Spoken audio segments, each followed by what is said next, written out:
Good evening, friends, and welcome back to Radio Wave Nostalgia.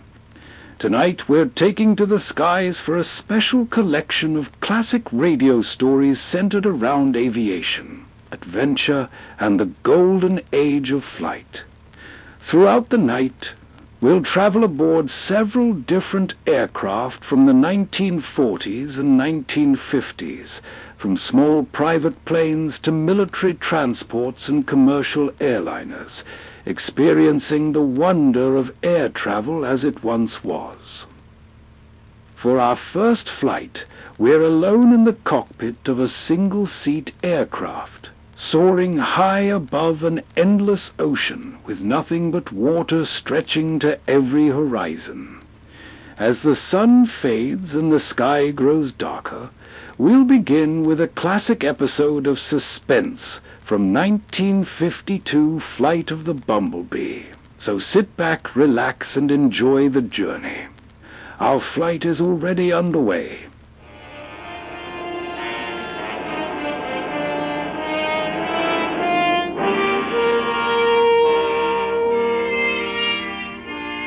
On any given day in any given newspaper, you can find a squib about a B-29 group carrying out a routine strategic bombing in Korea. This is the story of one of those routine bombings and how it affected me, Lieutenant Colonel Hutchins Stone, and the crew of the Bumblebee, lead ship of the 236th Wing. The mills of the gods began to grind, I would say, while we were completing our engine run up at the head of the runway.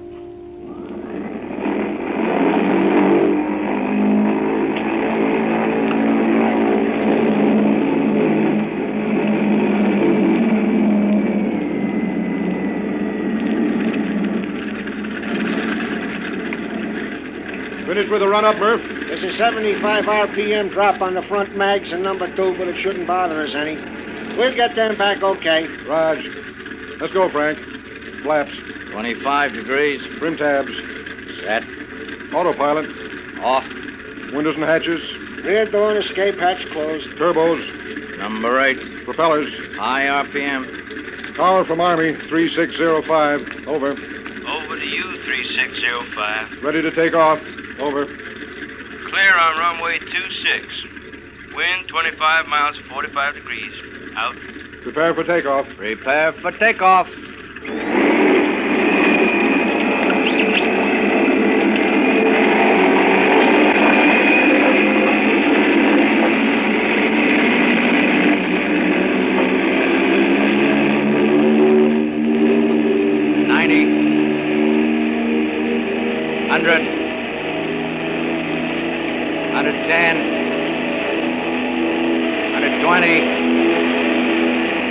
Airborne. 135. Gear up.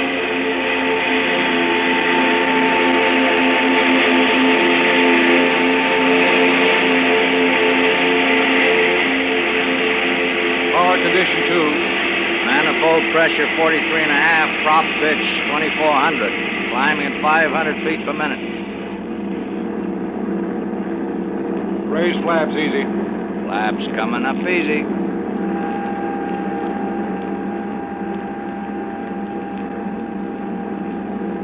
How's the cylinder head temperature, Murph? Holding steady at 235 degrees. Okay, try to keep it there. We're going to 18,000 feet this time. I hope you can read that cruise control chart. Don't worry. You fly this heap according to my figures, and you'll have plenty of fuel left when we get back. How much is plenty? About 300 gallons. Oh, big deal. Just enough for one trip around the pattern. Hey, Max. Yeah, Hutch? Come on up, see the view. Might as well. Not much damage I can do to water. Hey, what's the matter with you? Oh, I don't know. Getting to me, I guess. Yeah, relax, boy. Take it easy. How does an instrument of death take it easy? By thinking how lucky he is. Lucky? Me? Yeah, you. You're clean-shaven. You're well-fed. You don't have to grub for your life in some filthy foxhole hoping some sniper doesn't blast you while you're opening up a can of rations. What's the point? Well, the point's this. In addition to living well, we never come into contact, personal contact, that is, with the enemy. We do our job and never see close at hand the damage we do. That's one way of looking at it. There's one other way. And that is? The more efficient we are now, the sooner you can get back to doing what you were doing before all this. But I don't want to be a soda jerk again. Go look at the scenery. Okay, but you still haven't convinced me. Colonel Stone, sir. Huh? What is it, Sergeant? Big one tonight? Yeah, pretty big. Railroad center. How many groups? Just us. Expect any trouble? Well, what's the matter? You worried? Oh, no, not me. Not exactly. What do you mean, not exactly? Well, my kid brother is coming in with a replacement unit tomorrow. I'd sort of like to be on the welcoming committee. Oh. Hey, anybody want to play some cards? Go on down here. I don't have anything to do for a while. Yes, sir. Hey, how about casino? Penny a point. Take off a big 10 and a big 2. You're on. Frank. Yeah? Fly for a while. I'm going to grab some sack time. Okay. And don't forget to pressurize. I won't. And have Murph check the auxiliary electrical unit. Didn't look too great when we left. You're not going to need the putt-putt. Relax. Go to sleep. Okay. Wake me in an hour, huh? Good night.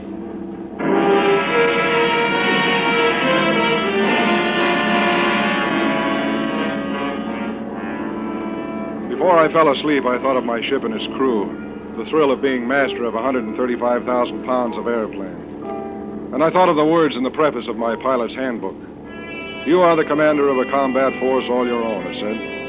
A small but specialized army. And you, as airplane commander, will be responsible for the welfare and morale of that army. Morale. I thought briefly about Max and the Sarge. This momentary concern of theirs was perfectly normal to a fighting man with a conscience. I decided that my army was doing all right and dropped off to sleep. When Frank woke me, I relieved him, and he grabbed some shut-eye. And so it went. The hours vibrated by.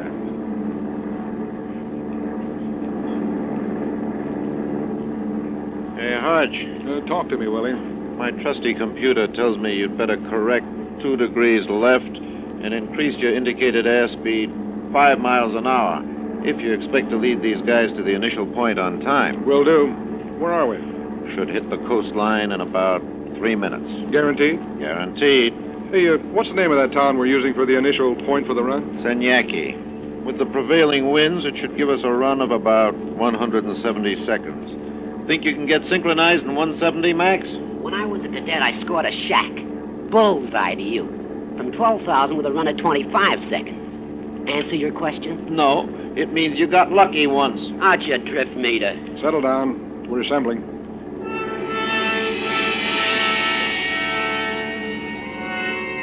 Our group assembled. 67-ton birds of destruction flying almost 600 miles to lay their lethal eggs on the enemy. My job was almost over. Control would soon pass from my hands to the 2 synchronizing knobs of Max's bomb sight. He would fly us down the path to the target, the path from which there was no turning. A man's got to be a little frightened when he approaches something like this. I wouldn't want a man on my crew who said he wasn't. Because when a man doesn't scare in a situation like this, he's a fool. And a B-29 is no place for a fool.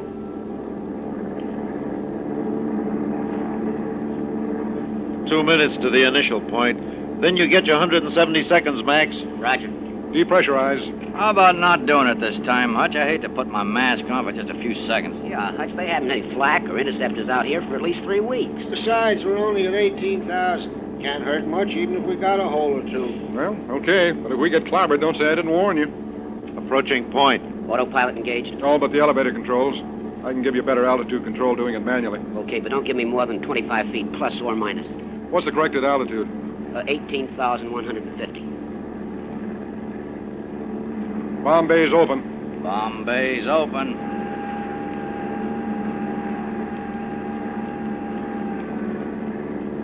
Okay, Max, you've got it. Frank, check the gunners. Right gunner. Left gunner. Tail gunner. Radar. Murph, Yeah, Hutch. everything check okay? Fine. You know, it's too quiet here. Yeah. Hope we got the right place. I keep Mix. thinking. 3 o'clock, high, closing fast. Well, start shooting. We can't move now. Comes a whole mess up and heading right for us. Hurry up, Max. Hutch, there's a couple coming this way. 1 o'clock. Move it, move it. Drop 'em, Max. Drop 'em. I need 15 more seconds. Hutch, here they come. Sarge, get 'em, get 'em. I can't stop him!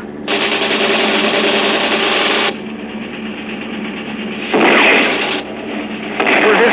Salvo the bombs. Bomb bay's closed. Let's get out. Frank. Report from the aft compartment. Murph, we're reading on the damage. I'm sorry. I couldn't stop him. I hit him. Take it easy. Settle down. Emergency power on 1 and 2. Come on up.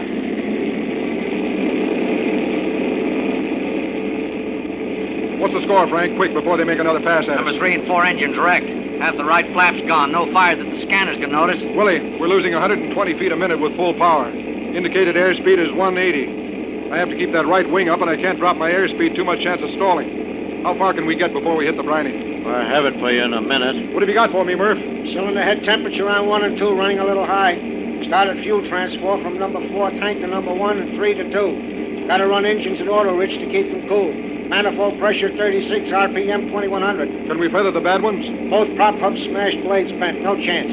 Anything yet, Willie? We're just getting it now. I think this is about right. Assuming we maintain our present speed and rate of descent and don't run into any wind trouble, we should hit the briny about 240 miles this side of home.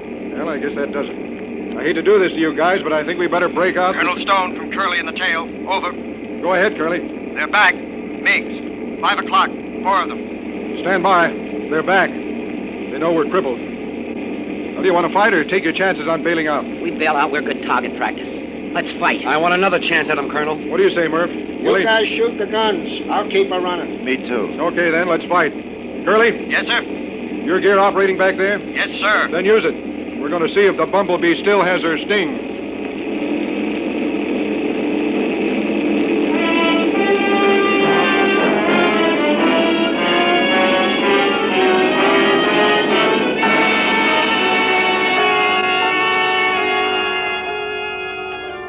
Autolite is bringing you Mr. Fred McMurray in The Flight of the Bumblebee.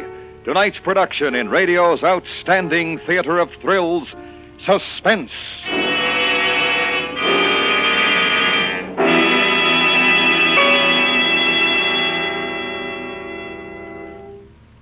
Brings back to our Hollywood soundstage Mr. Fred McMurray in Elliot Lewis's production of The Flight of the Bumblebee. A dramatic report well calculated to keep you in suspense.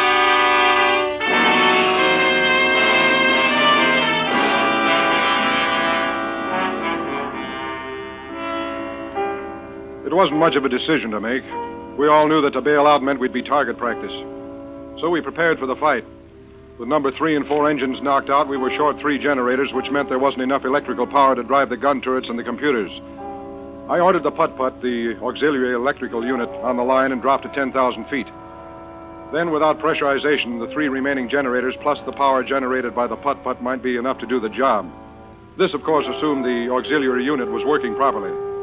Also, diving down to 10,000 gave us enough excess speed to eliminate, for all practical purposes, the possibility of more than one tail pass by the enemy. The men took up their positions and waited, but not for long. Here they come. 4 of them. Now listen, I don't want the gunners to start the turrets moving until it's absolutely necessary. We haven't got enough power. Wait till they're right on us before you pour the juice to them. Okay, Skipper. Roger, sir. And keep the crosstalk to a minimum. Right gunner to pilot. Over. Go ahead, Marty. Can you drop your right wing a little? Makes an awful blind spot for me. Can't do it. Got to keep these dead engines high. Sorry. Okay, sir. But if you really need it, I mean really, yell and I'll drop it for you. They'll probably come in that way at least once. Maybe we can trap them. Right, sir. Look out, Al. Coming at you. I see him. You got him now, Sarge. Little to the right, sir.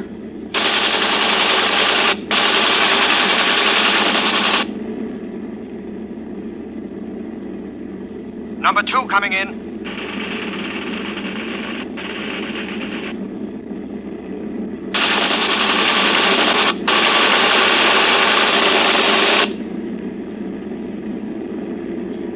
O'clock low, coming in. Coming around to my range. Cylinder head temperature on 1 and 2, over the red line. Open the cowl flaps another 2 degrees. Cool them off. It'll slow us down. I can't help it. These engines have got to get us back.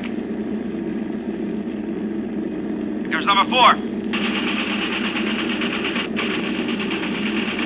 Hold it right there, Colonel. He's making a pass head on.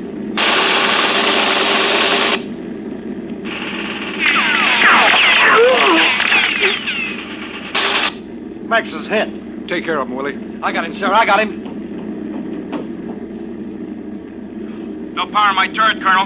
Number 1's coming back. We haven't got much juice. The generators are overloaded. Curly and Marty lay out. I'm going to give you the shot, Al. A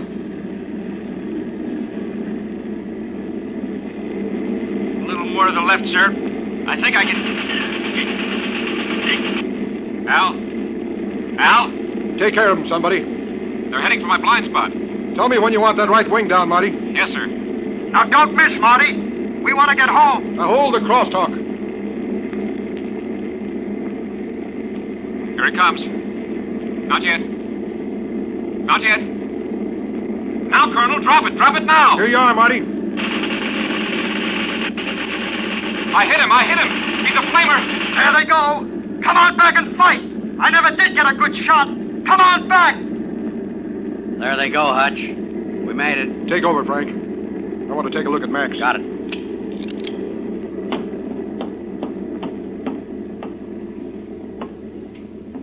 How is he, Willie? Well, I've got a Carlisle bandage on and the bleeding stopped. I think he may be going into shock. Yeah. Did you use the sulfur ointment? Yes, but I didn't know what to do about the ribs. Just a minute. Max. Hiya, Hutch. How do you feel, kid? Not too bad. I'm afraid to give you morphine. Your respiration's kind of slow. It's okay. I can make it without it. Yeah. Well, let me know if it gets too tough, will you? I will. Is it very bad? No. Not too bad. Get me back. I don't want to die out here. Please, get me back. You're not going to die, Max. Just try to lie quiet. Willie. Right here. Put his oxygen mask on. Ought to mix off. Get a couple of chutes and put them under his legs. Do you know how to give plasma? Sure. I'll do it. Put a couple of blankets over him. Keep him warm. Roger. Hutch. Yeah? Remember what I said before about being an instrument of death? Forget it. Don't worry. No, wait. What I want to say is, I don't care anymore. I wouldn't even care if I could see all the damage I do. Just lie quiet. I've got to go now. What are you going to do? I'm going to get you home.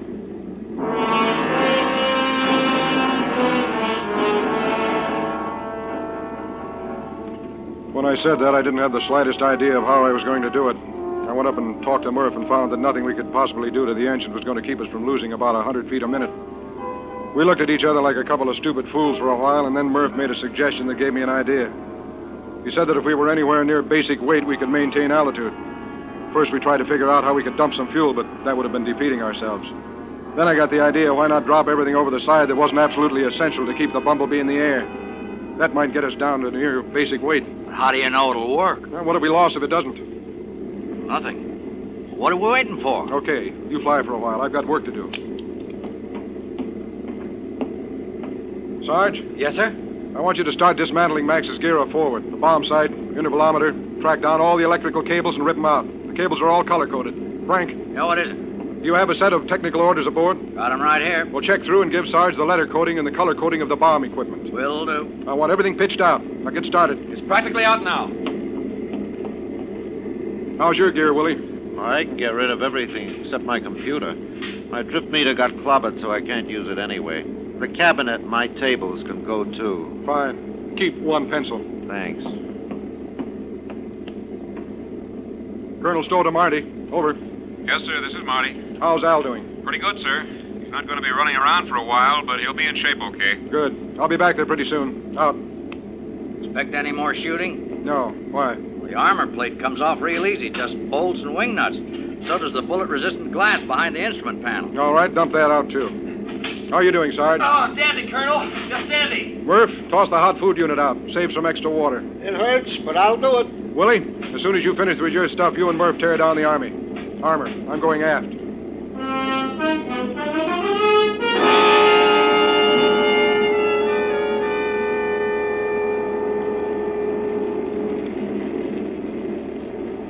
It's a pretty good first aid job, Marty. Thank you, sir. What happened to Al's turret? No power. How come? Well, the auxiliary never did get started. We didn't get 1 volt of power out of that putt-putt. Toss it out. Yes, sir. Hey, wait a minute. Before you do that, do you know how to remove the lower turret? Guns and all? Guns and all. Yes, sir, we can, but it's quite a job. I don't care how big a job it is. Can we do it? Yes, sir, but I'll need some help. You'll get it. I'm going up front now. Oh, Colonel. Yeah, Marty? Can we toss out the putt-putt first? Yeah. Kick open the rear door and toss it out. And drop the lower turret, and then anything else you can think of. You've got to get down to basic weight. If there's anything else you're in doubt of, why, call me in the intercom and I'll tell you.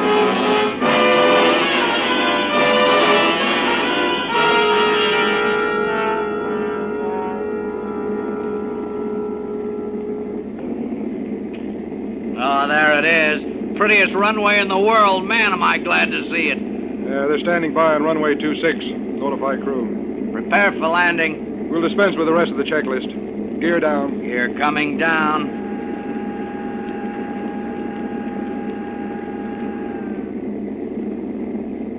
The gear lights didn't go on. Check with Marty.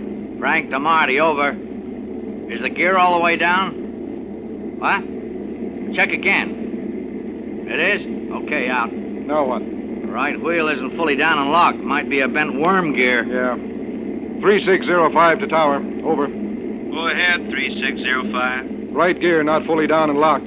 Tell the meat wagons and the fire boys to stand by. Can you go around once? We'll check your gear from the tower. I've got 2 wounded men and 2 engines. I know my gear isn't all the way down. I come in now or you pick us up in rubber sacks. Come on, get with it. Roger, 3605. All aircraft in pattern, leave at once. Repeat. All aircraft in pattern, leave at once. 3605, you are clear for emergency landing.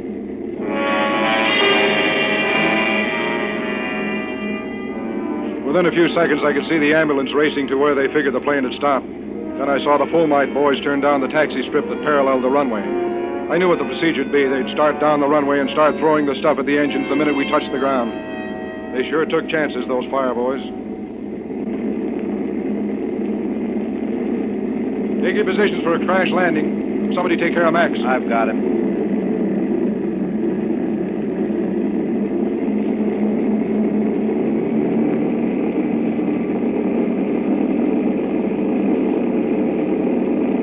Full flaps. Flaps coming down. Don't forget about the right flaps, half gone. I'm trim for it. If the nose wheel holds together, we'll be okay.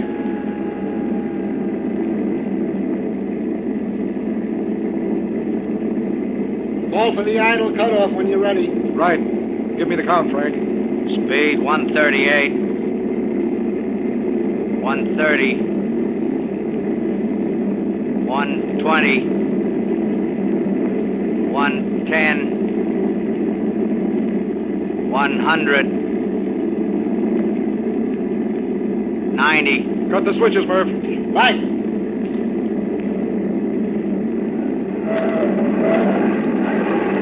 On the ground.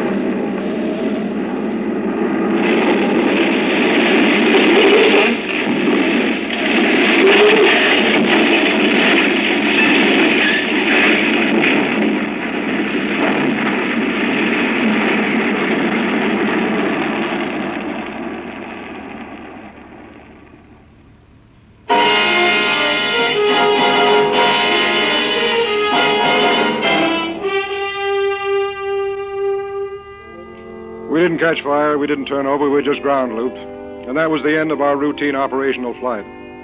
Max and Al made it okay, and the rest of us had ourselves a weekend in Tokyo. The Bumblebee, they had to junk her. There wasn't enough left to make repairs worthwhile. And now, if you'll excuse me, I have to go to a briefing. Another routine operational flight.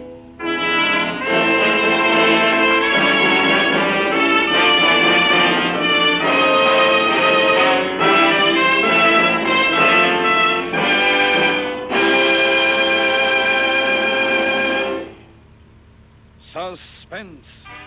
The ocean still stretches endlessly below, but this time we're trading our tiny cockpit for something a little more comfortable. Ahead of us is a luxurious private aircraft from the golden age of aviation. The cabin lights glow softly, the engines hum steadily through the night, and somewhere beyond the windows the moon shines over the clouds as we continue our journey across the skies of mid-century America. For the next part of tonight's special, we'll be tuning in to Lux Radio Theatre's adaptation of Flight Command. Originally broadcast in 1941 and starring Robert Taylor, Walter Pidgeon, and Ruth Hussey. A story of naval aviation, courage, rivalry, and life among the men who flew America's military aircraft during a rapidly changing era. So settle into your seat, relax, and enjoy the flight. Over the Naval Air Station at North Island, San Diego, creeps a blanket of fog, settling low along the ground, shrouding the control tower in a curtain of misty gray. Somewhere east of the field, a naval aviation cadet roars through the night, searching for the beam that will guide him home safely. In the control tower office, the radio operator tries vainly to establish contact. Navy 5429 from North Island Tower, answer. Navy 5429 from North Island Tower, answer. Anything from that aviation cadet? Nothing yet, sir. I've been trying to reach him since 7 o'clock. What time did he leave Tucson? At 6. He should have been here an hour ago, sir. Lloyd, what's the weather in the mountains? To combat thunderstorms and rain squalls. Drake must have caught that. I'm afraid so, sir. His radio couldn't get through that static. And he's either down somewhere or lost. Keep trying to establish contact. Yes, sir. Navy 5429 from North Island Tower. And news, sir? That aviation cadet they're sending to replace Curly is overdue. An aviation cadet to replace Curly Wilson? That's a pretty big assignment, sir. I know it. When Wilson cracked up, the Hellcats lost one of the best flyers they ever had. Yes, sir. And now to send us a cadet. I thought Fighting 8 had the privilege of asking for his men, sir. We do usually. This is a special case. He graduated from Pensacola yesterday. Does he answer yet? No, sir. Can't raise him. You've got to raise him. He can't land here. When you get him, send him back to Yuma. And telephone Commander Gary. Tell him there's a stray Hellcat loose in the floor.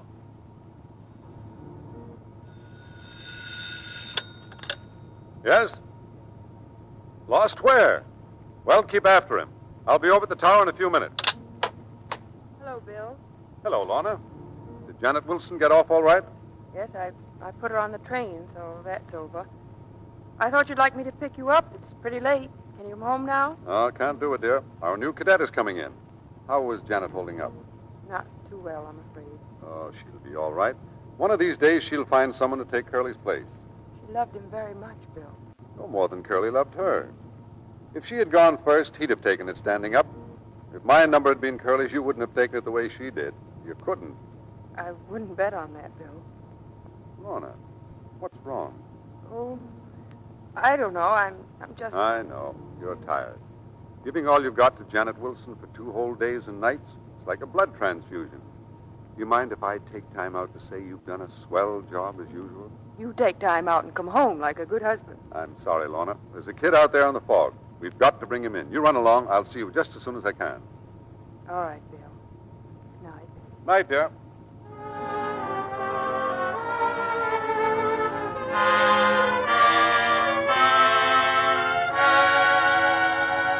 Navy 5429 from North Island Tower, answer.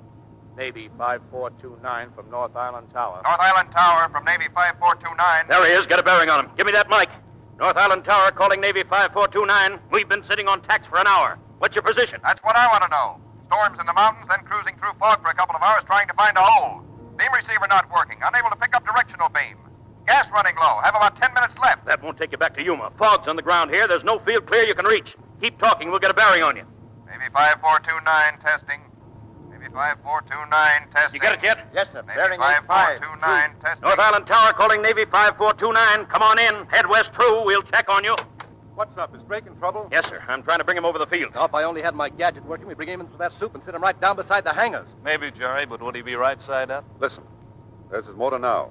Take that hand mic outside. Spot him over the field and tell him to bail out. Yes, sir. North Island Tower from Navy 5429.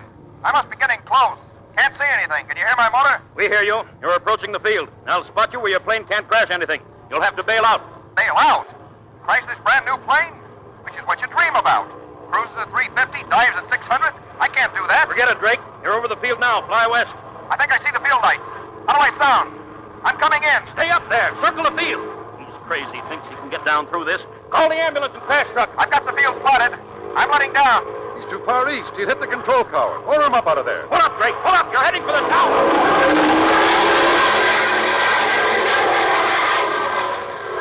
That was close. Let me have that mic. Drake, this is Squadron Commander Fighting 8. Don't try that again. Climb to 2,000, fly due west. And when I tell you hit the silk, the winds from the west, you'll drift in over the field. Drake, answer. Drake and Navy 5429, flying due west. What's your altitude? 1,800, sir. Beautiful plane, sir. Kind of a shame to crack. Do what I tell you. Go on up. Yes, sir. Imagine that guy arguing in this fog. All right, Drake. Where are you? 2,000, flying due west. You're set, Drake. Bail out. Ready, sir. Bailing out. Drake. Drake. Must be over the side, sir. Wind shifted, sir. Where? Northwest. Drake. Hello, Drake. He landed in the bay. All hands out. Have patrols cover all the seaward area of the station. Get the ambulance rolling. Be sure they have an inhalator.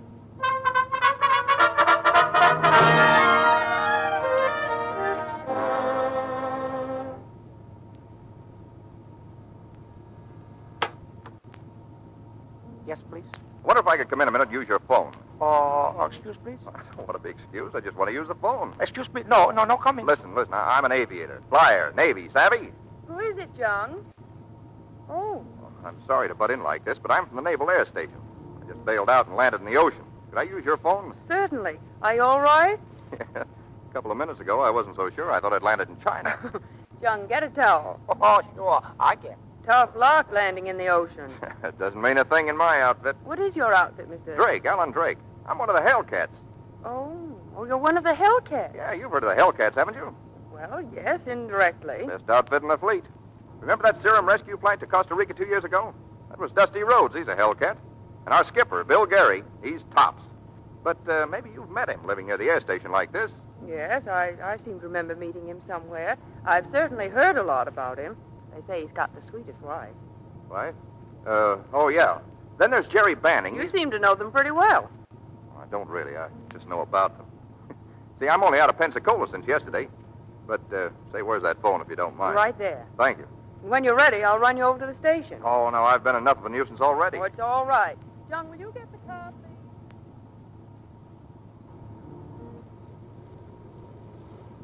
Well, now, Mr. Drake, if the Hellcats are so terribly good, and I'm sure they are from all you say... They're great. Well, you must have had a pretty high record at Pensacola to come right into them. Well, I worked pretty hard. Everybody works hard at Pensacola, keeping pace with the defense program. But you see, fighting ain't asked for them men. Think of my luck getting asked for by the Hellcats. Well, I'm sure you must have rated it. All I'm sure of is I'm knocking on wood. I don't know much more about the Hellcats than you do, but I'll learn all right. With a break like this, a man ought to be shot if he doesn't go places. Well, here's the first place, Hellcat. Naval Air Station, North Island. North Island. The Hellcats. Should I pinch myself? Well, thanks a lot. You've been swell. I'd like to be seeing you sometime. Oh, we'll be seeing each other. Right now, you'd better jump in there and report. Say, wait a minute. What's your name? Hey, I don't know your name!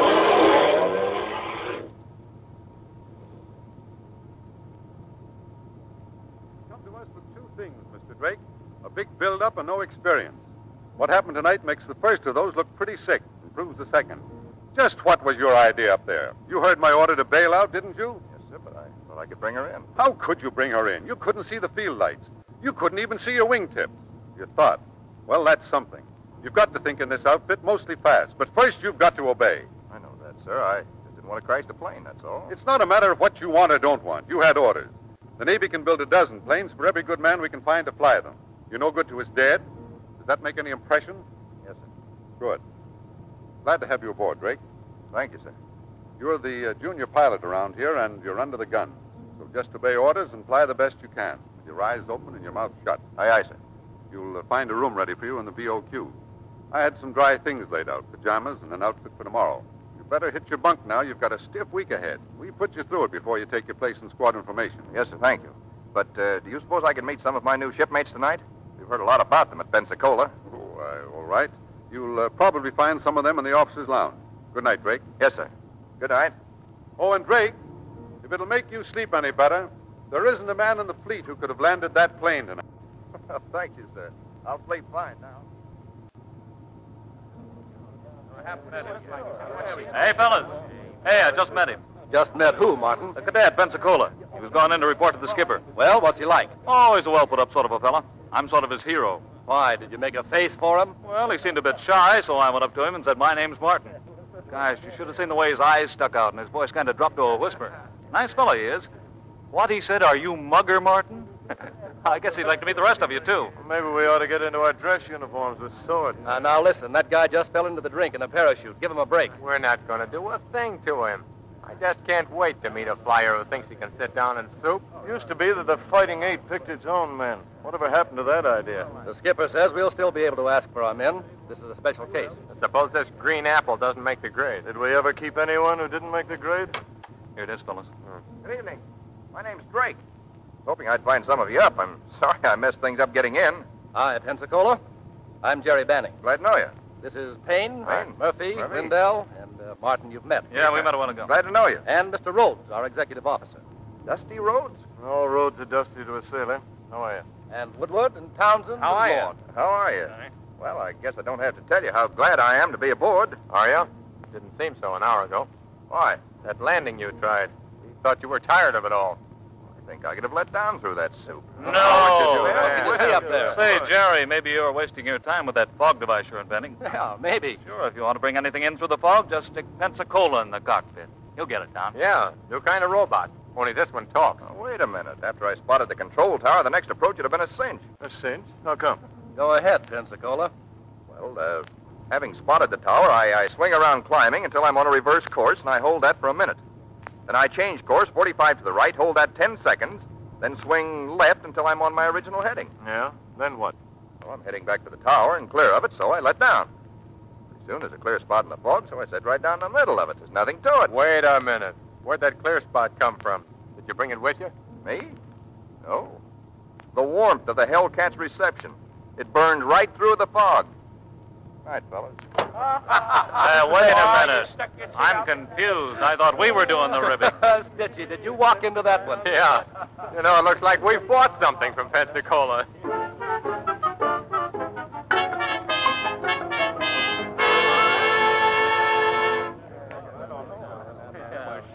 Everybody set here? All set, Dusty. All right, fellas. Remember, we're firing for a record this morning. Let's go out and hit that target every shot. Say, what's Pensacola doing out there on the line? He's got everything on, but he's shooting. Dusty, is Drake going to fire with us this morning with only 5 days shaken down? The skipper will decide that. Sure, relax. The skipper isn't going to send up a green man when we're shooting for a record score. Hello. Say, aren't we firing machine gun practice this morning? Hello, Pensacola. Did you say we? Sure. Don't I fire with the squadron today, Mr. Rhodes? Well, it's up to the skipper, but I'm afraid you need a little more shaking down. Well, maybe, but I'd like to know what a guy has to do around here to get out of the first grade. Experience. That's all you need, Pensacola. You can't fly in the squadron without experience, and you can't get experience without flying in the squadron. When you were practicing carrier landings out on the field a couple of days ago, you looked mighty cute with your plane standing on its nose. I cut when I got the signal. Mr. Payne was a landing officer. He can tell you. What do you say, Mr. Payne? What say, Mr. Payne? I say pipe down, Pensacola.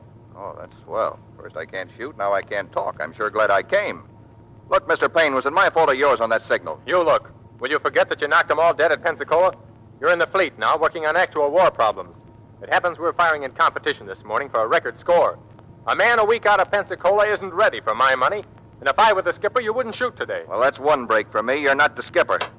All pilots Fighting 8, man your plane. There we go. All hands up. On the line. Oh, Commander Gary. Yes, Drake. I was hoping I might be flying with the squadron today. I've had a good shaking down, and I'd sure like a chance to get my teeth into things. Of course you're flying. This is squadron competition. Win or lose, we'll do it with all hands in the air. You fly number 2 in my section. Thank you, sir.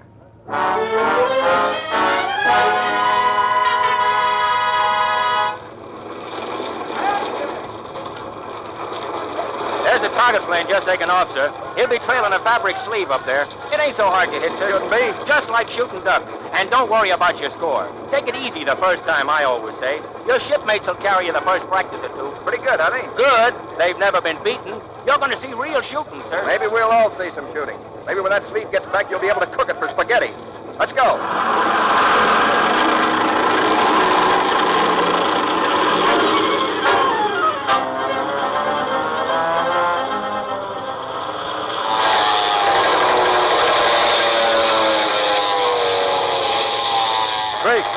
Drake in plane 2. You cut too close to that target last time. Watch yourself. Plane 2, aye, aye.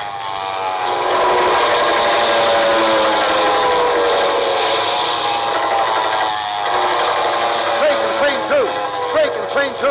Stay clear of that sleeve. Drake.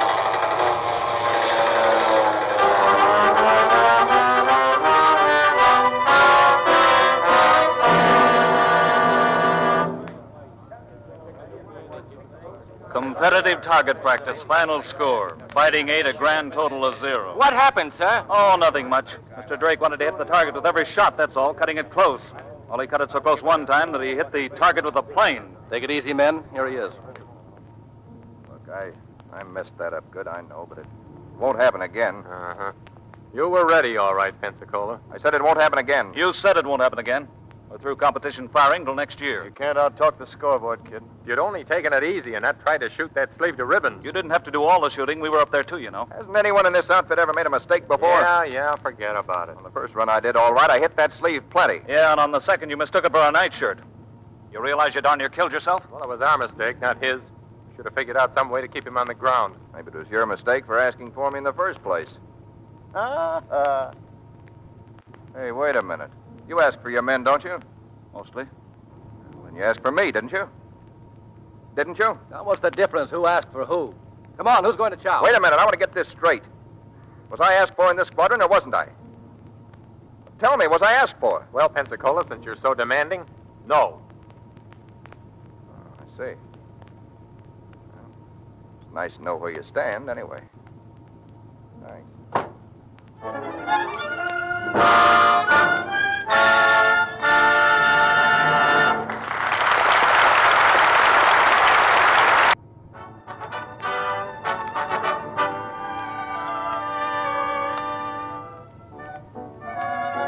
Saturday night, and the pilots of Fighting 8 have left their quarters on North Island.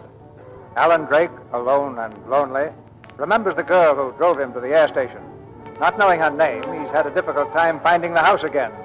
But now, at last, he stands in the doorway, facing Lorna Gary. Hello. Why, it's the Hellcat. Yes, remember me? Of course. Come in. I was wondering when you were going to call. Well, thanks. I'd have been around sooner, only... Oh, don't apologize. I'm glad to see you. You know, I wondered if you weren't doing anything, if perhaps you'd put on your dancing shoes and come out with me somewhere. You want me to go out dancing with you? Well, you see, I don't know many people around here. Don't know anybody, really, and thought maybe you'd be kind enough to sort of show me the town. Well, that's very sweet of you, Mr. Drake. But I'm afraid you'll have to get authorization from Commander Gary. Skipper? What's he got to do with it? You haven't even learned my name. You don't know who I am, do you? Well, things were happening sort of fast that night, weren't they? With all that fog, and then you driving off so quickly, and... Well, what is your name? Take a deep breath, Hellcat. The name is Gary. Gary? Well, how do you... Did you say Gary? Uh-huh. Often described as the skipper's wife. Everything fits together perfectly. A new pilot always pays a duty call on his squadron commander and his wife. Come along in and join the others. Well, that's terribly nice of you, Mrs. Gary, but I've no right to come barging in on your party. Oh, it's no party, just hours full of Hellcats, that's all. Hellcats? Yes, this is sort of their hanger-off duty. Yours, too. Anytime, whenever anyone in the squadron feels like it, he just drops in. Well, I do appreciate that, Mrs. Gary, but this wasn't really a duty call, and I'd rather make it another time. Now, you're not going to get sensitive, are you? Because you tried to make off with the commander's lady? No, Mrs. Gary, it's not that. Well, whatever it is, I wouldn't let it spoil a Saturday evening. Let's have that dance you suggested, and perhaps we can talk things over later. You know, I'm sort of a mother confessor to new pilots. Advice to the lovelorn, how to play chess with the admiral's aunt, headache powder. I'm sorry, but I'd rather call another time if you don't mind. But you see, I do mind. I'm surprised. Not quite pleasantly. I tell you it was Jim McCallum, and I can't waste any more time arguing. Hi, Pensacola. How are you? Hello. Jerry, you're not leaving. I can't hang around here all night wrangling with those apes. Got work to do on the fog device. Well, wait a minute. Mr. Drake, maybe you can help my brother. He's having an argument with the boys. Your brother? Jerry Banning? Of course. Anything funny about that, Pensacola?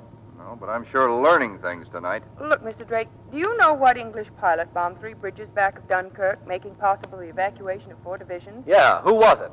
And was he alone? All alone. It was McCallum, the New Zealander. James McCallum. Right. Oh, I knew it was. So did I. You must come inside and back us up, Mr. Drake. Yep. Got to settle this argument tonight. I've got a new one to start first thing in the morning. Hey, Mugger. Here's Pensacola, the flying almanac. He says it was McCallum alone. Hiya, boy. Hi, Drake. Hello, Drake. Good evening, Commander Gary. Just make yourself at home. You'll find a drink over there. Thank you, sir. Now, tell Martin it was McCallum, without Patterson. McCallum what? Bridges, Dunkirk. Oh, yes, it was James McCallum. With his plane full of bullet holes, he got back to Dover and crashed. Broke his leg. You're right, no doubt about it. McCallum from New Zealand. Well, then why did you say it was Patterson? Just to make you get red in the face, Jerry, that's all. They's turning the heat on. How are you, Pensacola? I'm fine. Sit down, Drake. Glad to see you aboard. I'm glad to be aboard, sir.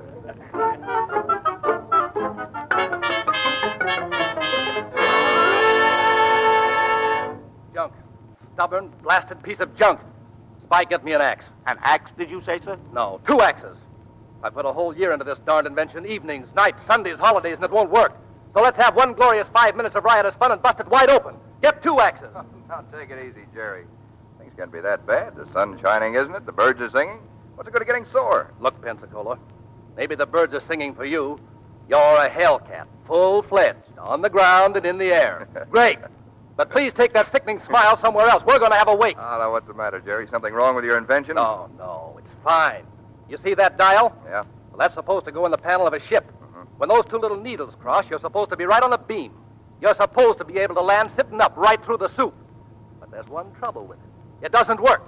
So just stand back while I kick it to death. Oh, wait a minute. Don't get all lathered up over some little bug in the thing. You don't want to smash it until you've checked everything over. There might be a loose connection. You think I'd take it up for a final clear weather flight test without checking it over? I've triple-checked.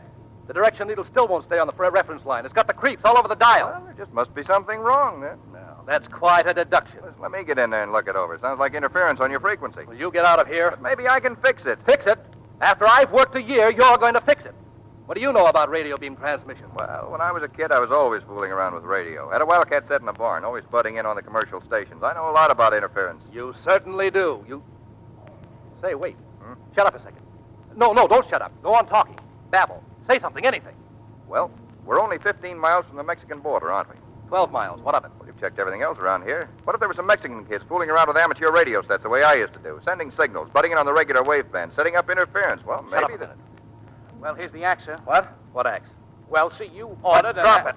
We're going to pull out the panel. Mr. Drake's double-crossed me and has an idea. Stand by, Pensacola. Roll up your sleeves and keep talking.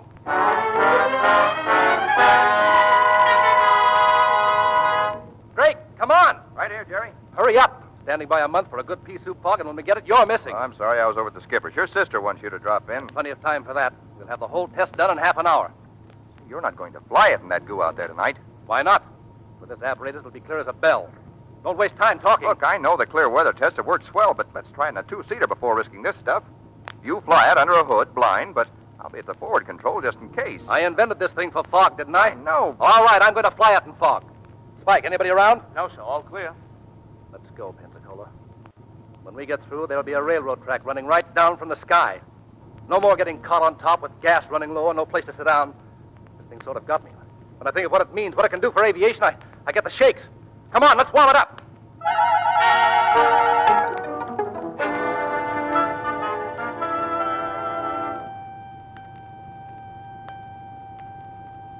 Hey, Spike, is that transmitter working all right? Fine, sir. He must be getting our signals right now. It's as black as pitch up there. I haven't heard him for 10 minutes. Well, he was going out across the bay. He'll be coming back any second now. Keep your ears open and keep your eye on that transmitter. Yes, sir. I think I hear him, sir. Quiet. That's him, all right. Come on, Jerry, right down that railroad track. Drake, is that a plane up there? It isn't a hummingbird, sir. Who is it? What's he trying to do? Lieutenant Banning. He's testing a fog landing device. He can't do that. He might kill himself. So might the Wright brothers at Kitty Hawk. Have the ambulance and crash truck stand by. He's turning. He's coming in. He's way off to the east. Hope he isn't so sure of that gadget he left to shoot home. He's got his chute, but he won't need it. He's just lining things up. I'm not worrying. Well, I am. Is that transmitter putting it out all right? Everything looks okay here, sir. Stand by, Spike. Here he comes. Cutting across the field. He can't get in like that. Spike, is everything working? Seems okay, sir. Why doesn't he turn? He can't be on the beam now. He's coming in too steep. He's heading for the hangars. Pull up! Pull up, Jerry! Hold on! He's gonna crash! Jerry!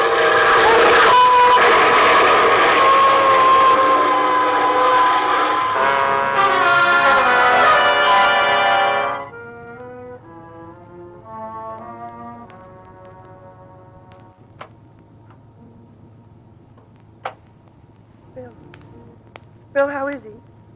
Hang on to yourself, darling. He's badly hurt. He's... The doctors don't give him much chance. Commander Gary, report to scene of crash. Commander Gary, report to scene of crash. Lorna? Yeah, I know. We've got to go. Yes, and I'll probably have to fly east tonight. Oh, no, Bill. Not tonight. Lorna, it's hit all around you, and you've shown the rest how to take it. If it's your turn now and the flag's at half-mast, keep it flying. Yes, Bill. Goodbye, dear. Goodbye.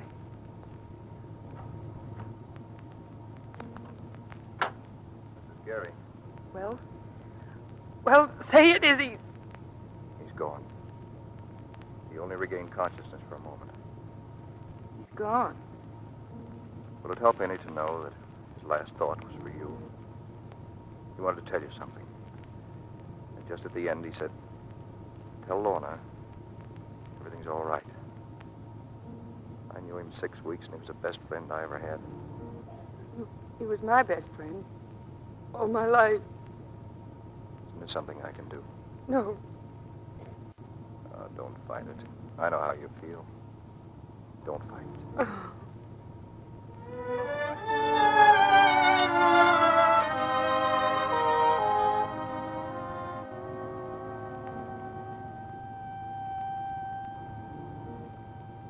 Well, how's she working, Mr. Drake? Shut it off, Spike. That's all it needed. A couple of condensers and a change in frequency. Just 10 days too late.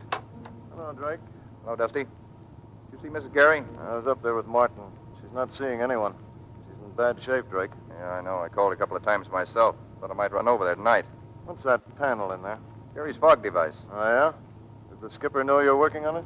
No, I want to have it ready when he gets back. I sort of hope that he could... Give you an authorization for a test, huh? Yeah, that's it. Well, forget it. You too, Knowles. Yes, sir. Well, can I leave the panel in place for the skipper's inspection? It's all right with me, but no tests in any kind of weather without proper authority. Aye,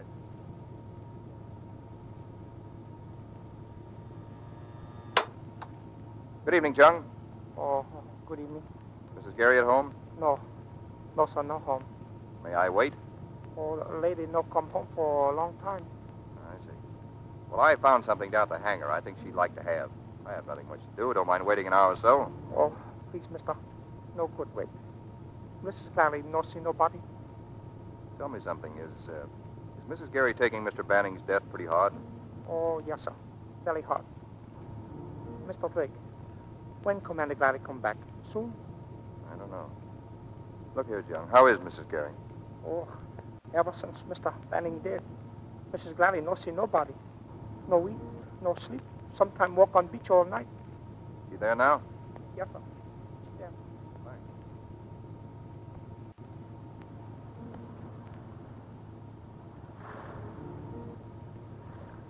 Hello, Mrs. Gary. Well, you certainly picked a spot for your evening stroll that'll go down in history. At this spot, Admiral Alan Drake crawled out of the ocean to join the Hellcats. His heart full of hope and his mouth full of minnows.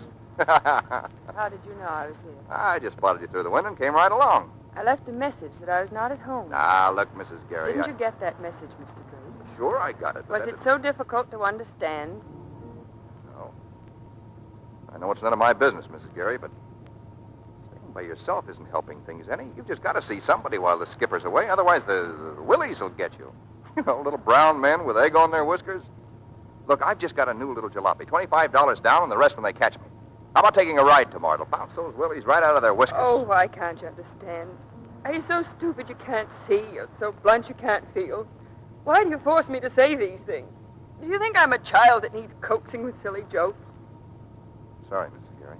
Won't happen again. I found this in the hangar. I thought maybe you'd like to have it. What is it? It was Jerry's. Picture of you and him. Yeah, I've been working on the invention. Jerry wanted me to. That's how I came to find the picture. Well, Pensacola, I'm sorry. Forgive me. well, that's not necessary. I guess I deserved what I got. Oh, please, try to understand. I didn't mean to be rude. That's all right. It was good of you to bring me this. And I haven't forgotten how thoughtful and kind you were that night at the hospital. I do appreciate it. You're so much like Jerry. I guess that's a pretty nice thing to say about anybody. Would you care to walk a little way? Sure.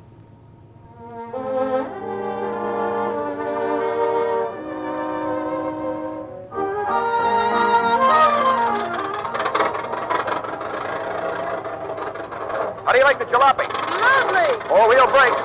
Four wheels, too. How about some tennis today? I'll give you 3 games and trim you into the bargain. You're on, lady.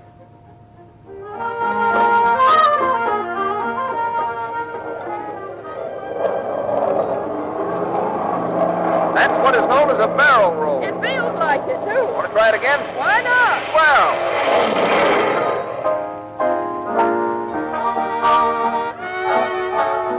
Now, this trick's never been done by anyone in his right mind. Now, watch. I've been training these spoons until they're almost human. I take one in each finger, then I lift them up. Sorry, it didn't work. Anything wrong, sir? Yeah, your spoon skid. Customer speeding his soup's liable to have a nasty accident. I'm sorry, sir. Can I get you something else? Small brandy, 2 brandies. Thank you, sir. Having a good time, Miss Gary? Oh, wonderful. You've been grand to me all week. I don't know when I've ever had such a good time in my... What's the matter? Hey, what is it, Lorna? I thought we'd bounced those Willies right out of business. It's not the Willies. Did I worry you, spilling those spoons all over the place? No. Oh, come on, Lorna. What is it? Take me home. What'd you... No, don't ask any questions. Take me home.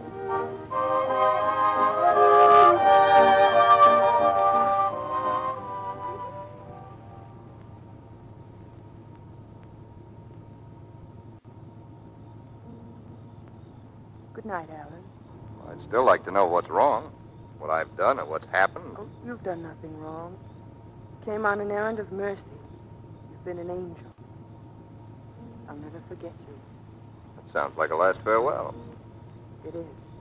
But I don't get it. Are my jokes that bad? Please, don't ask me to explain it. I'd rather not. Goodbye, Pensacola.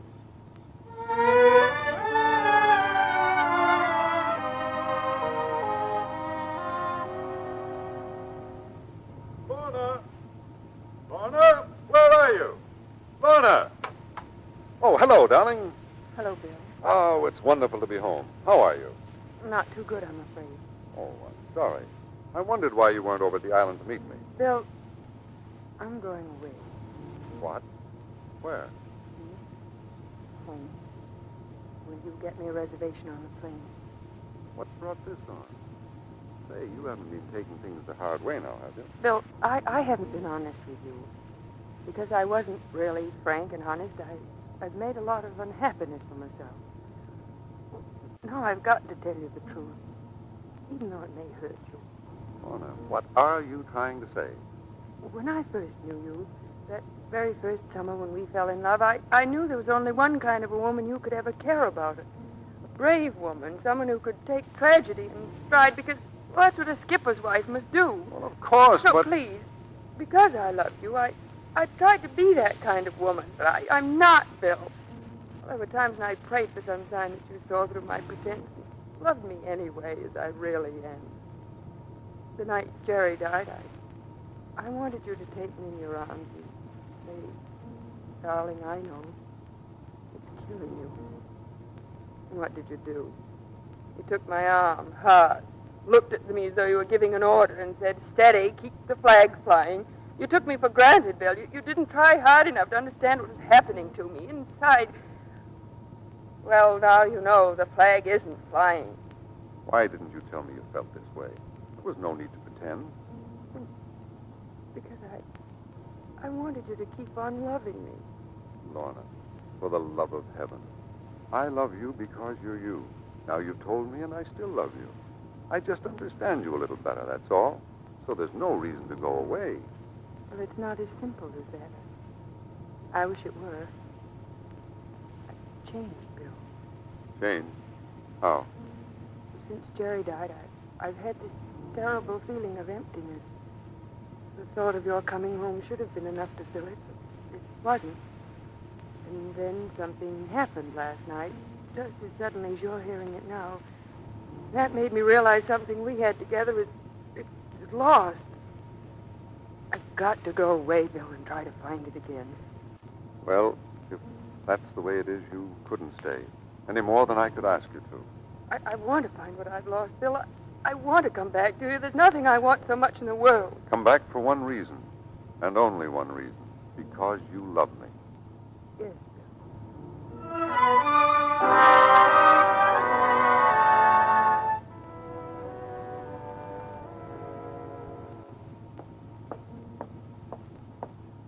Oh, Mr. Drake. Yes, Pike? Lieutenant Rhodes says, can he see you in the lounge? Thanks.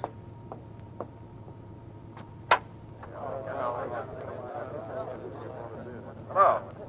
Do want to see me, Dusty? We'd all like to see you. Drake, this isn't a very pleasant piece of business. About the touchiest most of us have ever run into in the Navy. But we've got to have it out with you. What out? Go ahead. Lorna Gary left for the East today. She did? You didn't know that? No. You saw a lot of her in the past 2 weeks. Yeah, every day almost. And almost every evening. She didn't see anyone else around the station. Any of the wives or any of her friends here in the squadron. I know she didn't. What about it? It wasn't a pleasure trip Mrs. Gary took today. We don't know when she's coming back. We don't know that she is coming back. Hey, what is this? What have I got to do with it? Drake, I've cruised with Bill Gary a good while. I was best man at his wedding. I've never seen two people happier than they were, up to 2 months ago. And I've never seen a man busted up so badly as he is today. You know why Mrs. Gary left? No, and I don't think it's any of my business. Or any of yours. Wait a minute. Don't get on your high horse. Why shouldn't I, with you people suspecting me of a thing like this? We are suspecting you. And we've got to know one way or the other. And if we're right, you don't belong in Bill Gary's squadron. Bill Gary's been my skipper as well as yours. He's been my friend. But you don't have to bother finding out whether your suspicions are right or wrong, because I'm getting out.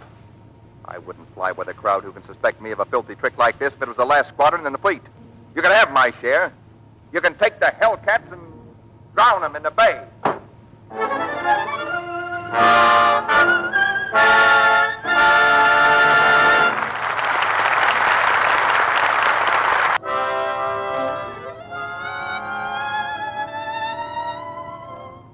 Held in mistrust by the men of Fighting 8, Ensign Drake sees only one course open to him. Early the next morning, he stands in Commander Gary's office. His face is grim and set. Quietly, he lays a paper on the skipper's desk. What's this, Drake? My resignation, sir. I'm getting out of the Navy. Getting out? When you checked in here, Pensacola, you loved the Navy. You sat right here in my office one morning and told me how you'd rather fly with us than eat. You still would for my money. Come on, tear this thing up. I have no intention of tearing it up, sir.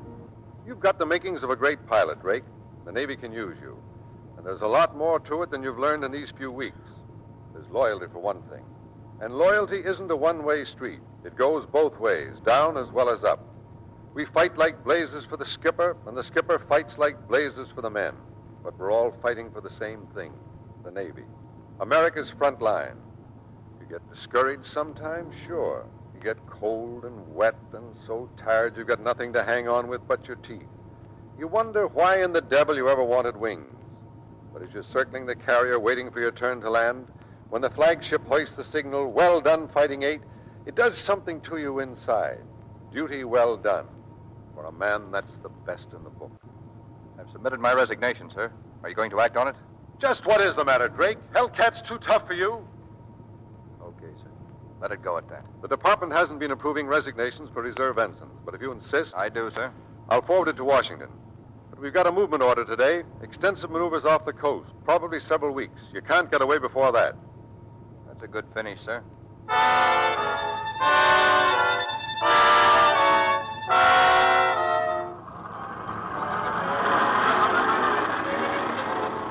Navy orders. Aircraft maneuvers over Pacific. All aircraft from North Island, including patrol planes, will meet carriers off coast for 2 weeks battle maneuvers.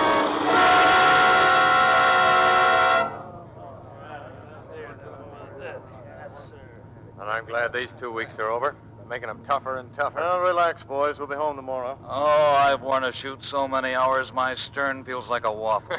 Join the Navy and see the world through a bomb sight. Combat flying ain't so hot. Keeps your stomach in a constant state of astonishment. Fighting 8, mechanics, start all engines. Did you hear what I heard?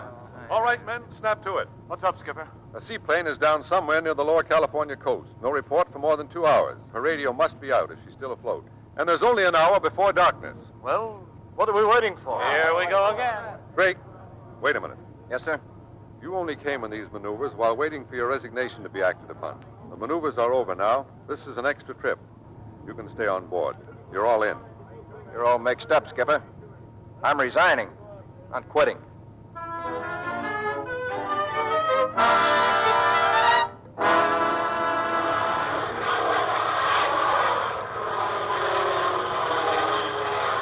Commander Aircraft from Commander Fighting 8. Commander Aircraft, aye. Go ahead, Fighting 8.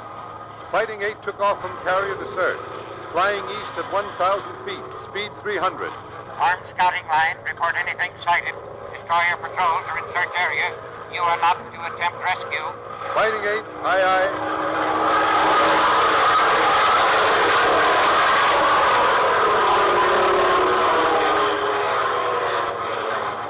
Drake in plane 2 to Commander Fighting 8. Go ahead, plane 2. Skipper, I just saw a Veery start in the southern. Fighting 8, Fighting 8. Change course to south. Fly at 500. Keep close lookout for lights of plane on water. Report anything sighted. Don't answer.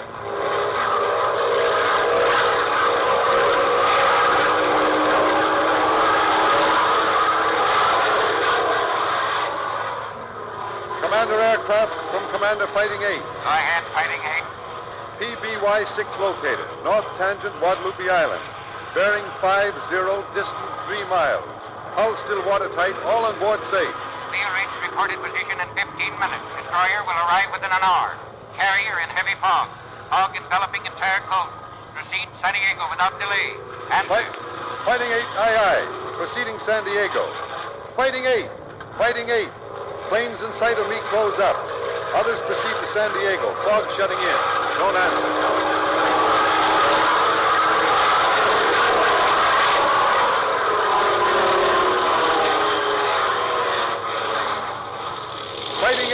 Fighting 8, stay closed up. What the? Calling Fighting 8. Disregard my movement. Motor quitting. Ghost in plane 10. What's it seem to be, Skipper? Broken oil line. I'll have to land on Guadalupe Island. What's that beat, Skipper? It's a tough one to shoot with a dead stick. No planes are to attempt to land. Get started for San Diego, Dusty. There's no gas to spare. Plane 10, aye, aye. We'll start the minute you're safely down. Plane 2. Drake in plane 2. What are you doing? Get back in formation. Drake in plane 2. I'm going to follow you down. Plane 2, carry out orders. No planes land. Watch it, Skipper. Skipper, watch it.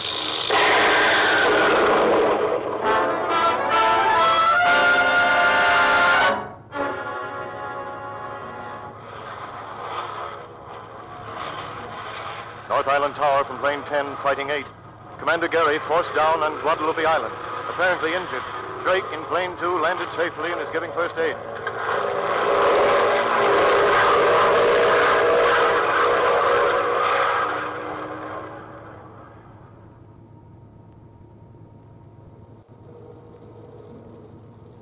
Calling plane 10.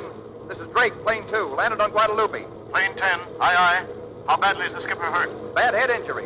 Can't do much with first aid. Do you think he'll hold out until the destroyer gets there with the doctor? No, I've got to fly him home. I've got him aboard right now. Step on it, then. Fog reported rolling in at San Diego fast. Fog? Tell the station to break out Spike nose and get the transmitter working. Jerry's fog device. I've got the receiving panel in my ship. It's a chance, but we may have to take it. Okay. We'll wait and go in with you. Can you get off all right? If I don't, I'll send you a postcard.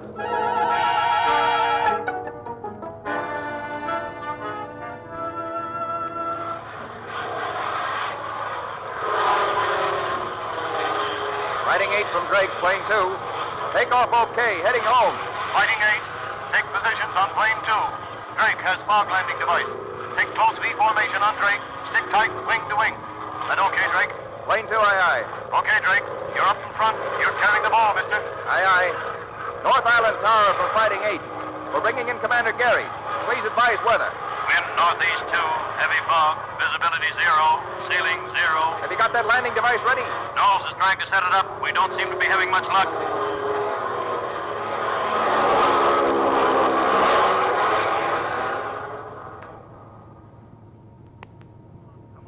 Get that thing working. I'm trying. Hurry up, Spike. They can't land in this soup. They must be almost out of gas. I don't know, Well, what's the matter?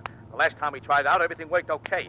Sure has conked on us now. Maybe there's a short somewhere. Check the wiring. I did. I'll check it again. Give me that hand, Mike. I'll keep them in touch in case. Listen. Hear them? They're over the field. What do you say, Spike? What do you say? Give me another minute. North Island Tower to Fighting 8, plane 2. Plane 2, aye, aye. Listen, we can't get the thing working. You may have to bail out. Bail out? What about the skipper? He can't bail out. Listen, you've got... It's working. Tell him to come in. Great. It's working. I've got it. We're coming in. Fighting 8. Fighting 8, stay closed up. We're on the beam. Right behind you. Spike, keep that railroad track open. Cutting off now. Here we come. Aye, aye. Spike, how does it look? Can't tell yet. Stand by and crash truck and ambulance. Here they come. They're too far over. Drake and plane 2. Let him alone. Let him alone. He's on the beam. He's all right. There he is. See him? Bring him home, Mr. Drake. Bring him home. There's the first one. 2, 3, 4, 5. They're coming in. He's bringing them home. All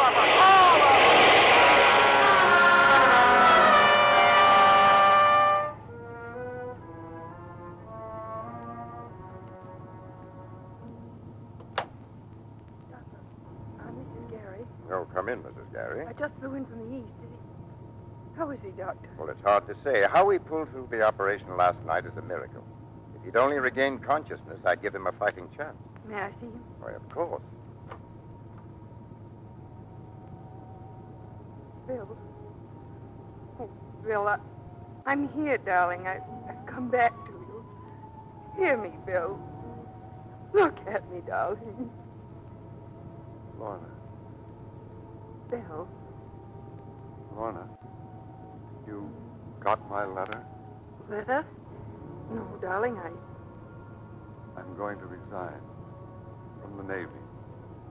Maybe then we can be together. Darling, you're not leaving the Navy. You belong in it. And I belong with you. Will you be happy? I am happy. You pulled through. I'm home, Bill, beside you. Do tears help? Yes, darling.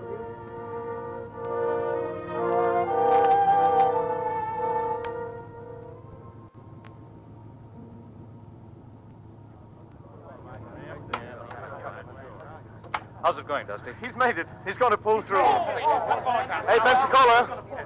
Well, when I was driving Lorna here from the airfield, I found out a few things that made me plenty sick of myself and what we've done. I apologize for myself and for everyone here. A little late for apologies, isn't it?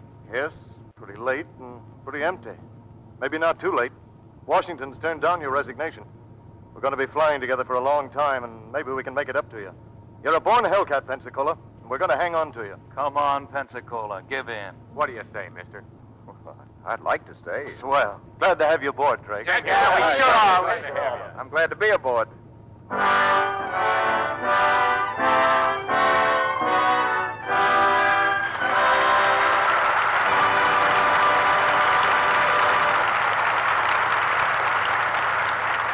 Curtain falls on tonight's play. But at this very minute, from Pearl Harbor to Pensacola... As we step out into the darkness, the quiet luxury gives way to something far more serious. Ahead of us waits a military transport plane, its metal fuselage humming beneath the night sky.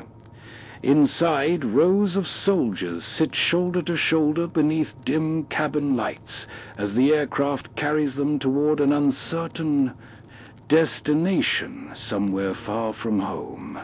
For our next story, we'll be listening to Raid in Burma from Wings to Victory, originally broadcast in 1943.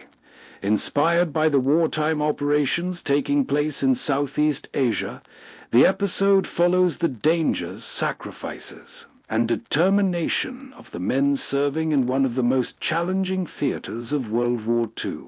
So find a seat among the troops, listen to the engines overhead, and join us as we continue our journey through the skies of the 1940s.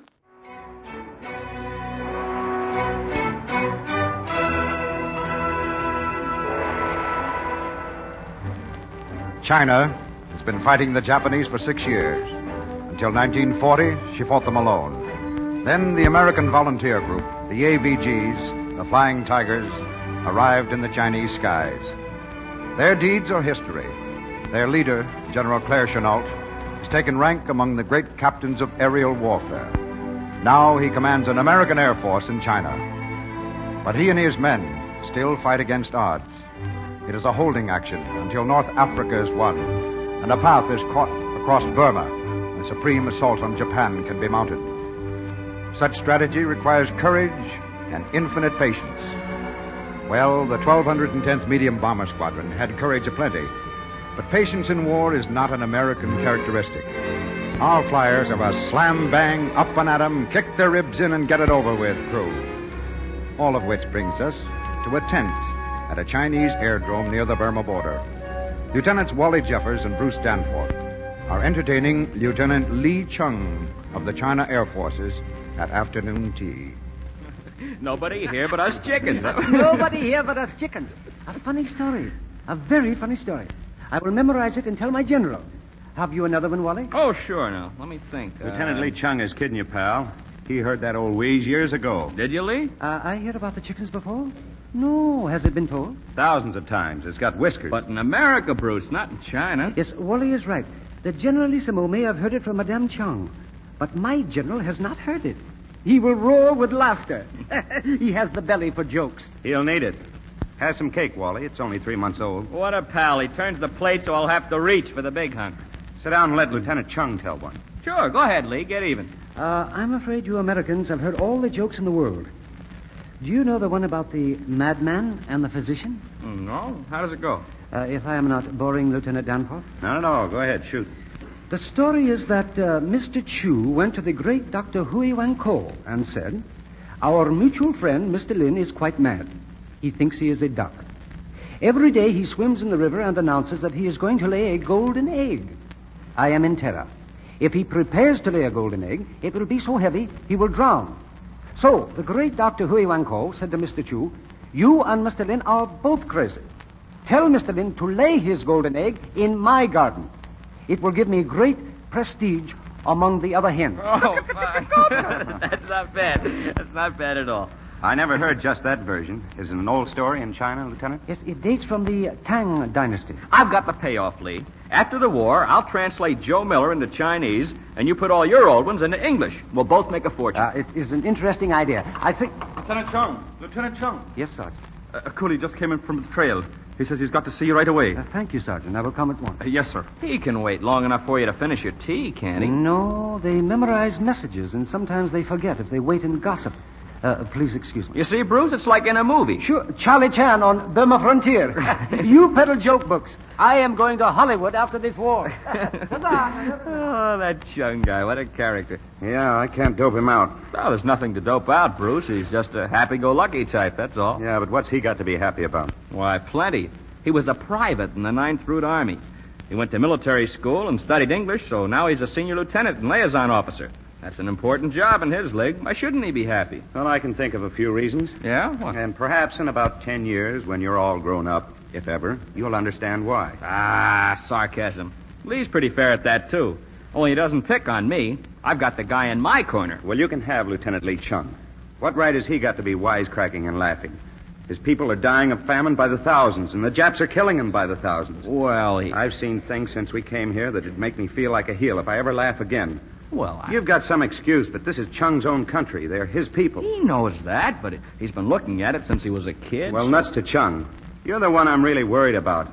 You think you understand the Chinese. Ah, you've read too many highbrow books. All of them wrong. There's nothing mysterious about Chung. He's as simple-minded as I am. Well, he'll get you in trouble one of these days. Serious trouble. Trouble? Ah, that's what Lee and I would call just plain chop fooey. Hey, chop fooey. What a phrase. It's sheer genius. I gotta spring that on Lee.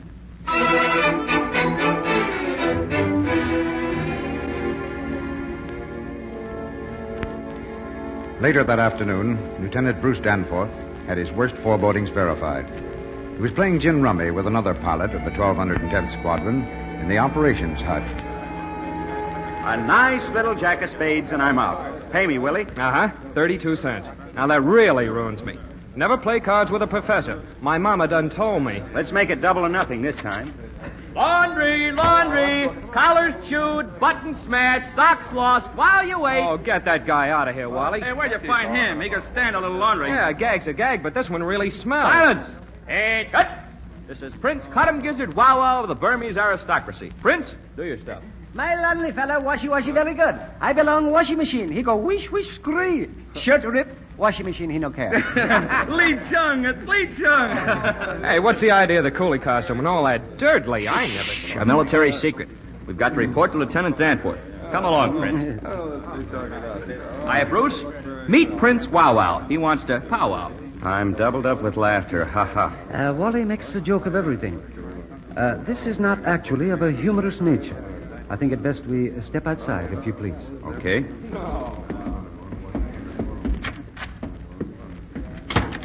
Come on, Bruce. Crack a smile.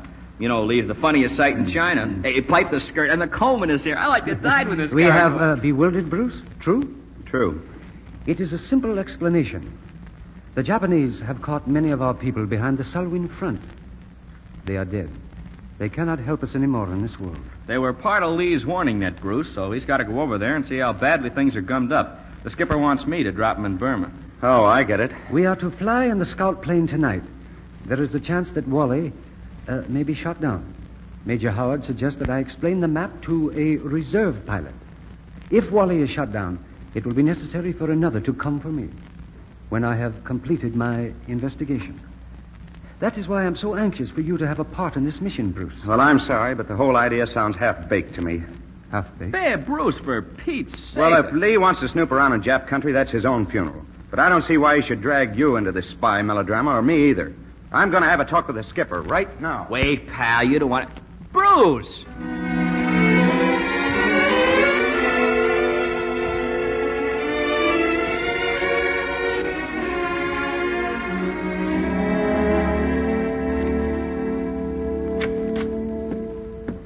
Major Howard?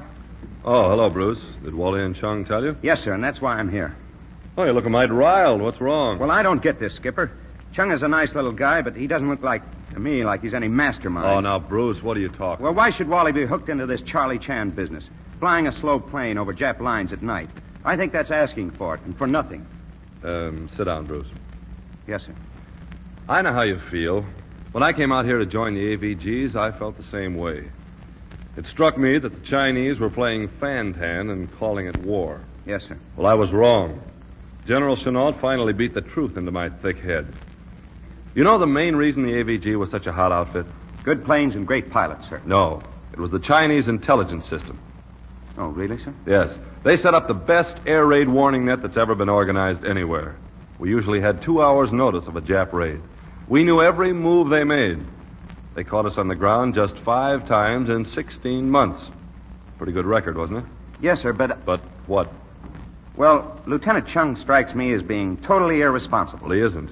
He's one of the smartest young officers in the Chinese Army. You'll take the old man's word for that, won't you? Well, of course, sir. Do you know what their warning net actually is?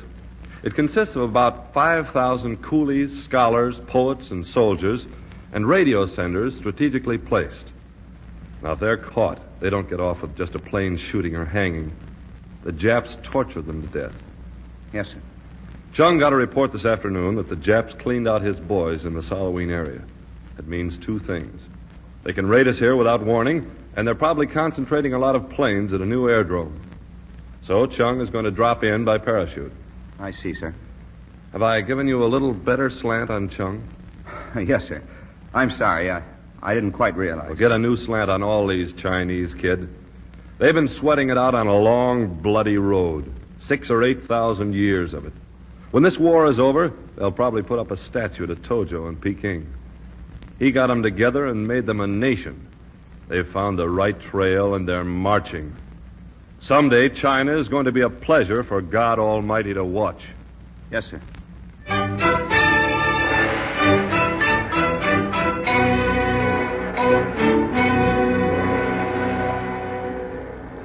That night, Lieutenant Danforth waited anxiously on the field for Lieutenant Wally Jeffers to return. The Chinese coolies on the night shift were hard at work building the new runway. They sang a monotonous chant as they labored in the glow of an old, tired moon. Good evening, sir. Oh, hello, Sergeant. How's it with you? The same as with you, I guess, Lieutenant. I've been listening for Mr. Wally. It ain't a job I like. Lieutenant Jeffers should be back by now. And I'll give him another half hour, sir. Oh, can't you pipe those coolies down or give them a new tune? They drive me nuts. I get so I... Listen, isn't that a plane? Yes, sir. It's Mr. Wally. The tower spotted him, and they're giving them the lights.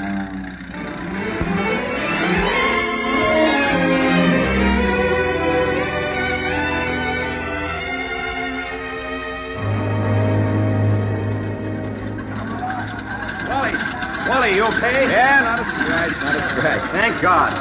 Hey, they put plenty of holes in your ship. You sure you're all right? Yeah, I ran into a little flak, that's all. Hey, Wang Cho, come here. Hey, I beg pardon, Mr. Lieutenant Wallace. Ship come chop. Boys run. Okay, but you tell the boys no run toward plane, run away from plane when it lands chop. Savvy? Big go devil wheel cut head off. Savvy? Yes, sir. Zhong, where is Silo Milk? Boys say, illustrious Lieutenant Li Chong, he is dead. No. The illustrious Chung is not dead. He make ground with sky umbrella. He walk away. He come back soon. I sabi. I thank you so much. Come here, Chief. Oh, boy, am I a linguist. I talk Hindustani, Australian, and Chinese. Put that on my service record, pal. Why didn't you give Wong a good bawling out? Bawling out? What for? Well, that work gang runs in front of every plane that lands. They act like a lot of jerks. Oh, they only wanted to find out if Lee made his landing. He's their big hero. I still say he's bad medicine for you. For gosh sakes, Bruce, you gone nuts? No, but I've got a hunch.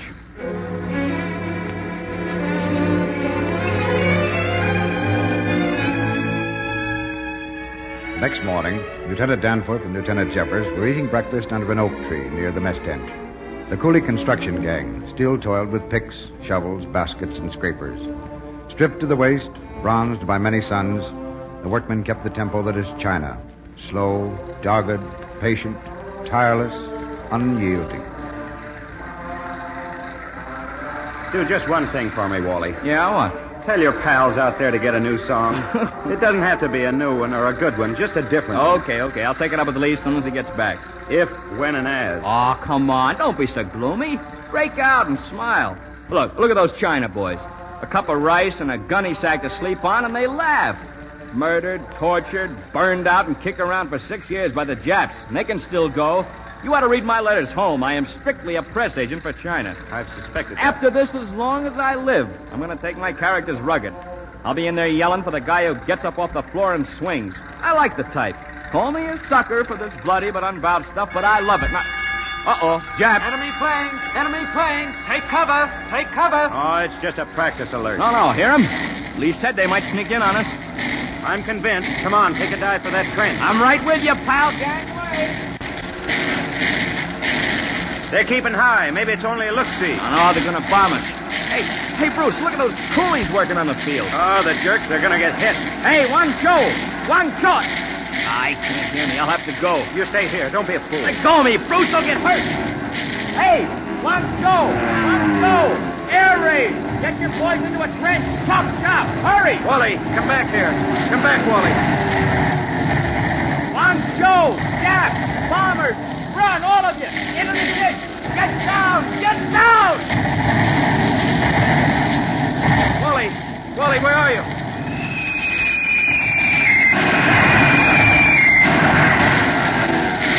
Oh, my God, they killed him. Wally.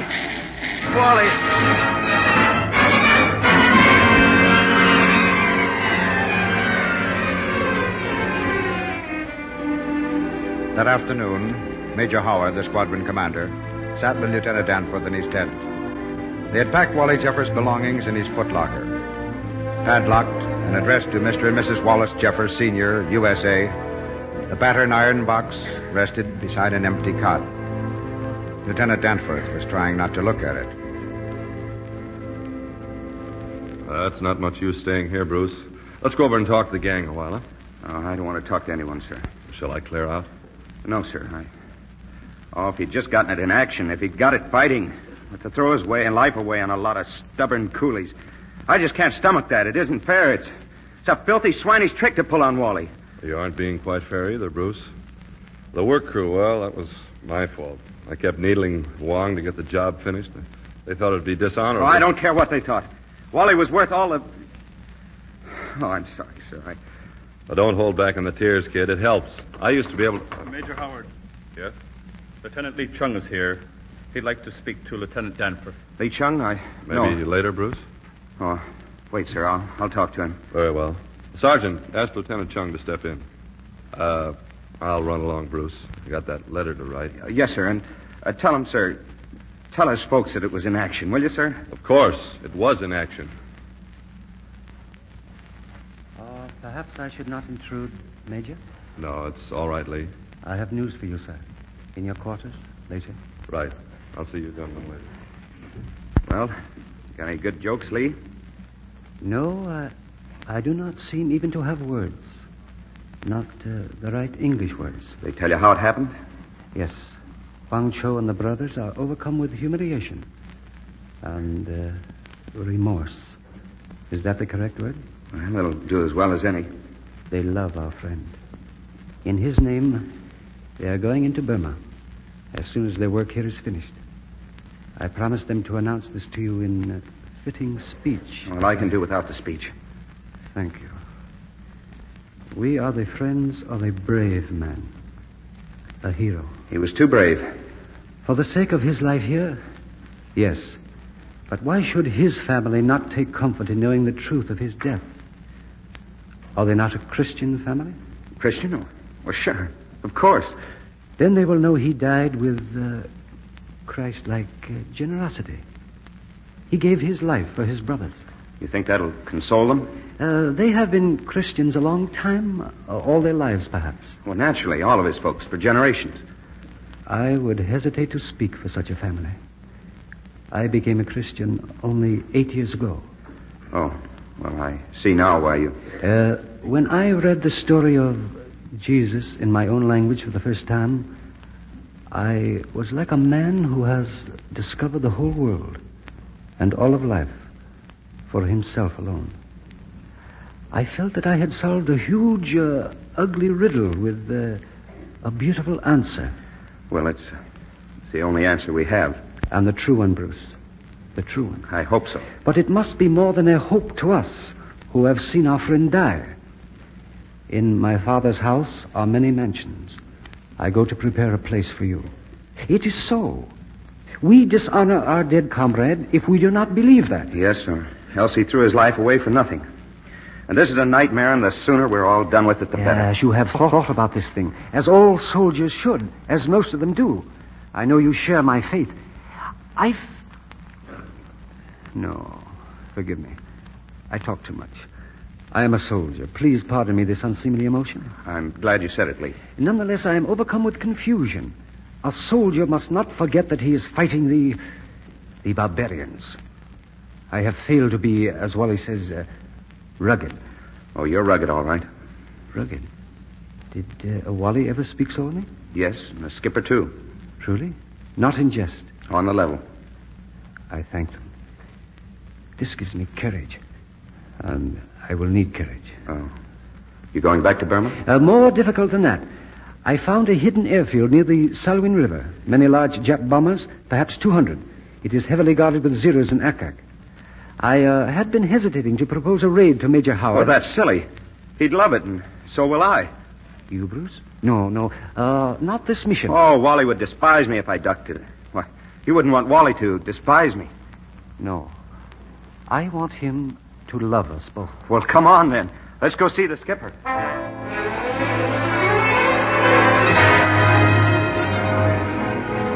The 1210th Squadron took every Billy Mitchell bomber they had on that raid. Major Howard timed his attack to hit the Jap airdrome at dusk. He, with Lieutenant Bruce Danforth as co-pilot, Lieutenant Lee Chung as guide and observer, flew in the leading plane. The three of them discussed the attack.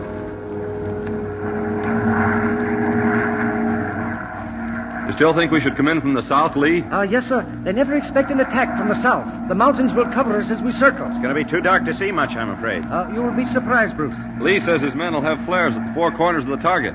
How's that for service? Flares? Why, I thought they got all your boys. They are seldom quite so efficient. It's getting dark. We'll have to pattern the target area.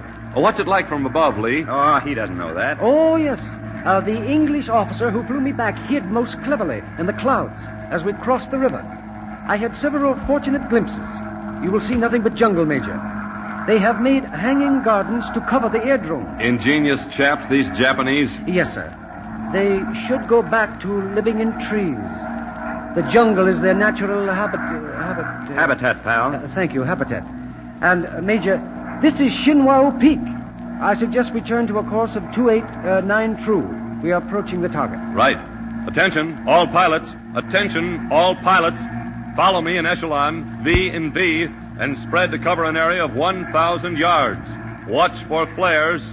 We're going in now. That is all.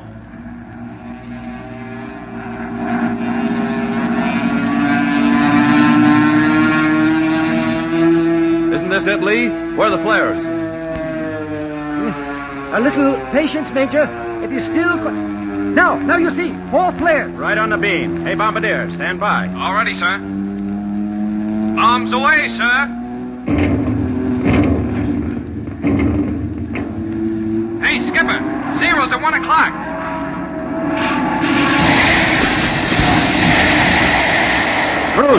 Lee, are you okay? Okay, sir. In good health, Major. A bullet went right by my head. Oh, this is beautiful, Lee. Beautiful. Fire's wreckage. It's getting pretty hot, Skipper. We going back to straight? What do you say, Lee? Go back on straight, sir. Pour on all the lead we can manage. Okay, you asked for it. All guns, pour it on them.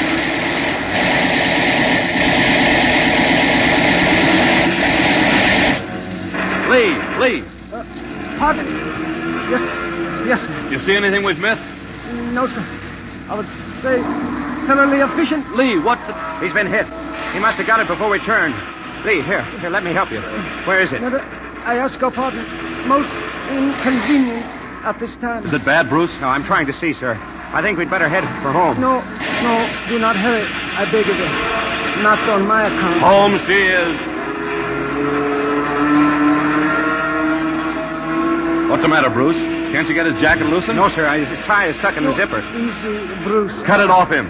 Here, you fly the plane. I'll take care of Lee. No, please, Major. I have found a few words I must say to Bruce. Now, don't talk, Lee. Just lie still while I get this jacket open. Oh, Skipper, how do you work this morphine hypo?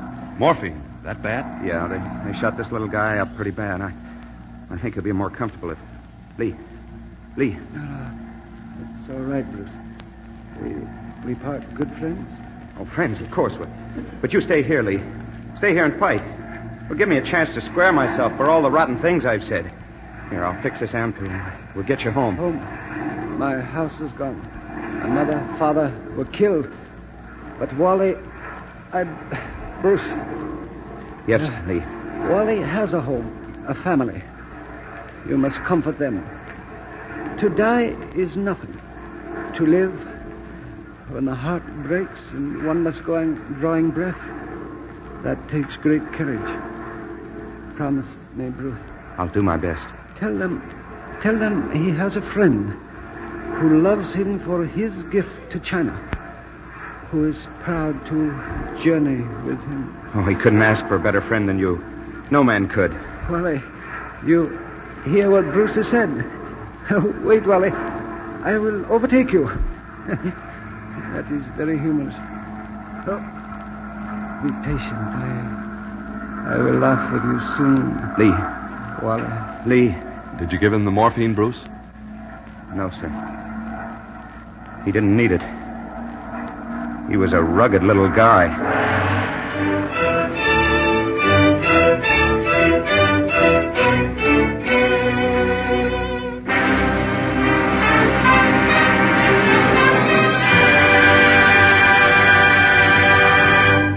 We of the Army Air Forces shall never forget that we fight beside valiant brothers.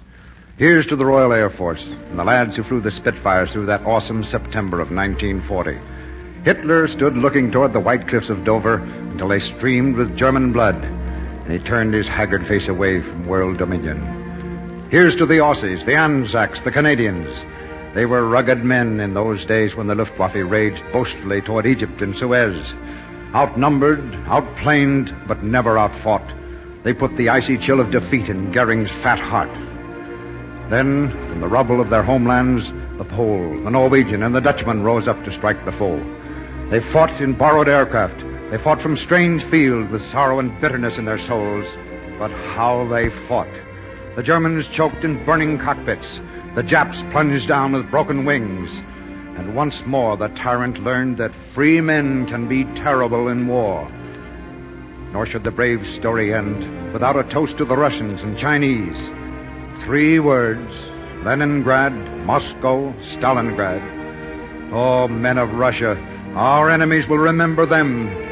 You sharpened the blizzard stroke with Stormoviks and Yak 1s. 1 million Nazi corpses lie beneath the hammer and the sickle. And now the China Air Force takes wing. Chinese boy, we shall meet you in the sky above Tokyo. Our comrades, our allies, are an inspiration to us and a challenge. So let us fight, that when the victory is won, our comrades will say, these Americans kept faith with us and with freedom's eternal soul.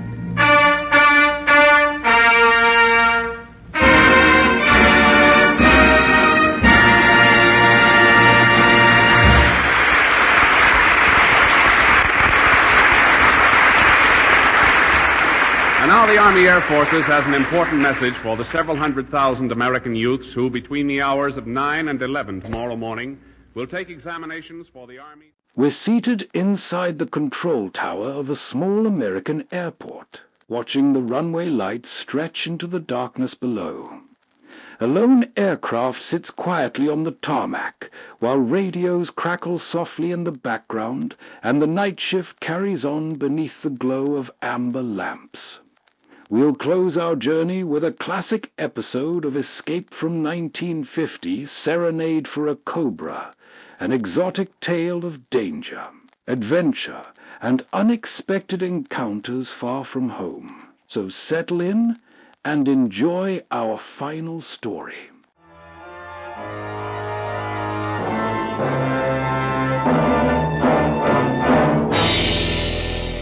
Tonight, we escape to India in the story of an ex-army pilot caught up in murderous intrigue.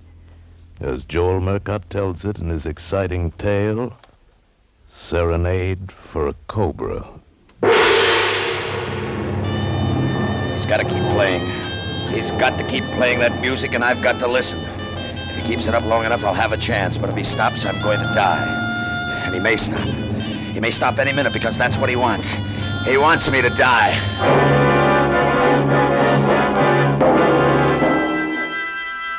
My name's Monk Slavin. I'm a flyer. I don't know whatever brought me to Calcutta, but something about the name had the smell of gold. Sounded like the kind of place where a good pilot who didn't ask questions might make a deal. A big deal and a fast one. But nothing seemed to be drifting my way. Nothing but the intense hot wind of the monsoon and the fog from the Ganges and the sea, rolling over the city from all sides and strangling it. There was nothing to do but drink gin and quinine water at the airport bar and pray that you didn't get malaria. Hello, Slavin. Oh, hello, Grant. You back again? Just flew in with a small cargo, a very small one. Mind if I sit down? Help yourself. You won't get out of Calcutta tonight. Another 5 minutes of that fog, and there'll be a better ceiling in here than there is out there. You sound like the monsoon's getting on your nerves. What you need is a job. Doing what? Flying stinking hides down here from Kathmandu? You don't call that a job, do you? It's the best work I can get at the moment. Now, if I had a chap like you to handle the flights, I'd have time to dig up some new business. You don't have to dig it up, Grant. It's waiting for you. You used to ferry a lot of stuff in and out of China. Yes, but that was before the present situation. You could still make a buck out of China. A good fat profit anytime you wanted. I don't fly contraband. Oh, ethics, huh? If you care to call it that, yes. That's why you're starving with a lousy one-ship freight line. I could take offense at that, but I won't. You don't even have a ship, Slavin, and I'll wager you have very little cash. Well, that's a safe wager. You'd win. Why not be practical, old boy? I can offer you £100 a month and meals and quarters at the base at Kathmandu. You know, I don't know how I can resist this chance to become a millionaire, but I'll try. It's better than nothing. Cushy enough. 420 miles down, 420 back, and no flying over the hump. No thanks. Beg pardon, Mr. Grant. Oh, here's my mechanic. I have completed your errand, sir. Oh, that's fine, Jafar. I'll be right with you. If you change your mind, Slavin, you know where to find me. Yeah, leave a light burning in the window, but don't wait up for me. That's all I got. 2-bit offers from men like Grant. A beggar, just like the reformed beggar that followed him around, his native man, Jafar. A Hindu street faker who learned about planes at an RAF base during the war. Now Grant had him for a grease monkey and a radio operator at the base. You couldn't beat the British. They found a way to hang on. I reached for my half-empty glass, and there's another drink beside it, a full one. A drink I hadn't ordered. Is it permissible for a lady to buy the drinks? Permissible? It's a big, happy new custom. And thank the lady for me if you ever see her. The American flyer speaks sharply, like the eagle. But the poor eagle has no wings. You were going to fix that for me, baby, remember? You had big connections while I'm still sitting here waiting. My friends can use a flyer, but only if he has a plane. But just wait here. I'll go out and buy one. How come your hotshot connections can't afford a plane? It's not the case of affording. Planes are difficult to get. The license, the questions. The authorities are forever asking questions. But my friends, they never ask questions. If you had a plane, for instance, they would not ask who owned it. Yeah, I see what you mean. I heard Grant offer you a job. If you worked for him, there would be days when you would be waiting here for cargo. Enough time to make a little extra flight. A flight not on Mr. Grant's schedule. And remember, my friends pay well. Yeah. Yeah, maybe Grant's going to get himself a pilot after all. So I took Grant's job, and the next morning when the weather cleared, we drove to the field. Through the teeming streets with hot, oppressive, suffocating wind carrying the stench of the salt marshes across the city. It seemed like an eternity before we were off the ground and feeling the cool mercy of being airborne. Well, old boy, what do you think of her? Well, she handles all right. I just don't like de Havillands. What is it, war surplus? Yes, but completely reconditioned. Pressurized cabin, heating and air conditioning system. I've changed everything for comfort. Yeah, even the radio. Why the open speaker instead of the headphones? Picked up a fungus infection in my ears in Burma during the war. Headphones were painful, so I put in a speaker. I thought the British philosophy about pain was grin and bear it. Only when we can't do anything about it, old boy. Oh, yeah, I see. What's our ETA? Hour and a half. How's your landing strip? We call the base Black Cat. Your plane identification is Red Kitten. The field's a bit like a waffle iron, so set her down as gently as you can. I'll treat her like she was my own, Grant. Just like she was my very own. Well, Kathmandu was no improvement on Calcutta. I could see it from the air as we came in. The ancient wooden buildings and the temples, thousands of them, but outnumbered by the throngs of humanity in the dirty streets. We barely hit the strip before the rain started again, brought in from nowhere by the wind. We were weathered down again at the stinking base outside the town, and that's when Jafar, the mechanic, started with the punji, a kind of a native flute.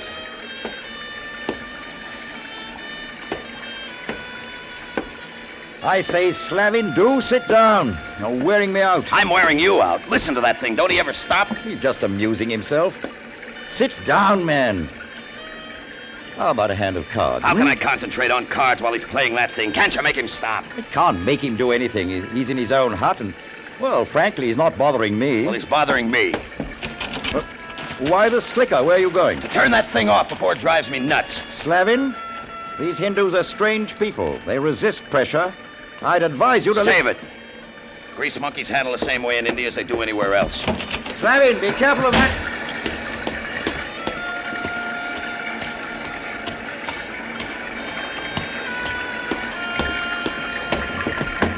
Jafar! Jafar, do you hear me? Jafar! Jafar, stop that thing! I don't know why I stopped inside the door, but I did. There was something eerie about the room. Something in Jafar's burning black eyes that held me. I watched the flute moving slowly as he played. Then I saw it in the dim light. The weaving, puffed head of a cobra. The snake was dancing in front of him. Oh, I'd seen cobras before in the bazaars and in the streets. No matter how many times I saw them, the sight of that deadly, slowly moving, puffed head was enough to turn my blood to ice. I backed slowly out of the room and closed the door.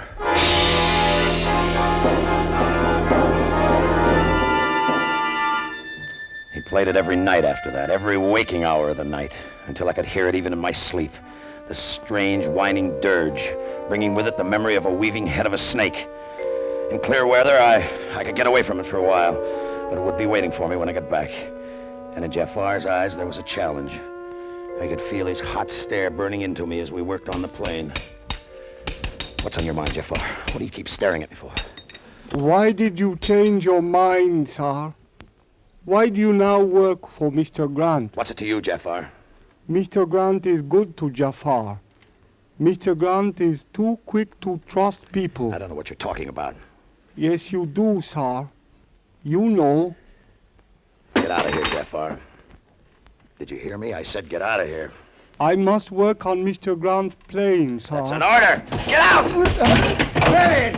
What's going on there? Get out! Fleming! Stop it! Stop it! Get him out of here before I kill him! Go, Jafar. Please. All right. If you say so, Mr. Grant. Slavin, I don't know what started this, but I do know that I don't want it to happen again. Then keep him out of my hair. I don't like any of these people, and he rates number one on my list. You made that plain enough. I'll try to keep him away from you. I only hope he will stay away from you. What do you mean by that? You've hurt him in his pride, Slavin. You don't understand these Hindus. He won't come back at you with force, but he will come back. Oh, will he? Well, he knows who's boss now. I'll be in Calcutta with this load tonight. Tell him to get that flute out of his system while I'm gone. If he plays it when I get back, I'll ram it down his throat.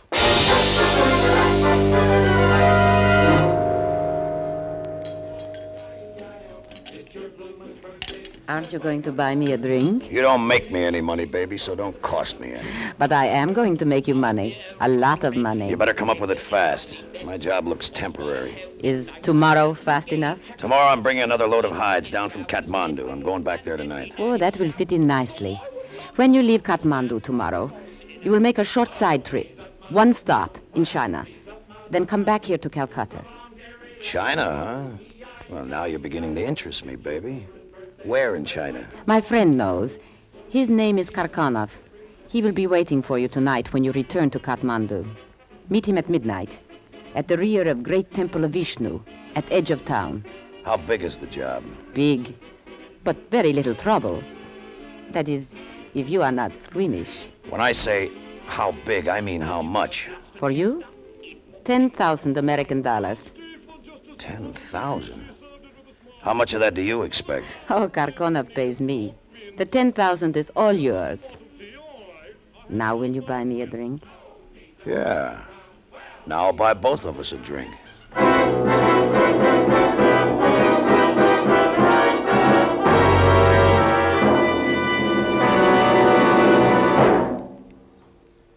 Did you know that gasoline is one of the most mysterious chemical compounds in the world?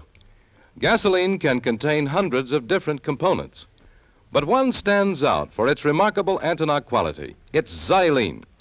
Xylene is one of the highest anti-knock gasoline components ever discovered. And today, xylene is contained in every gallon of Richfield gasoline.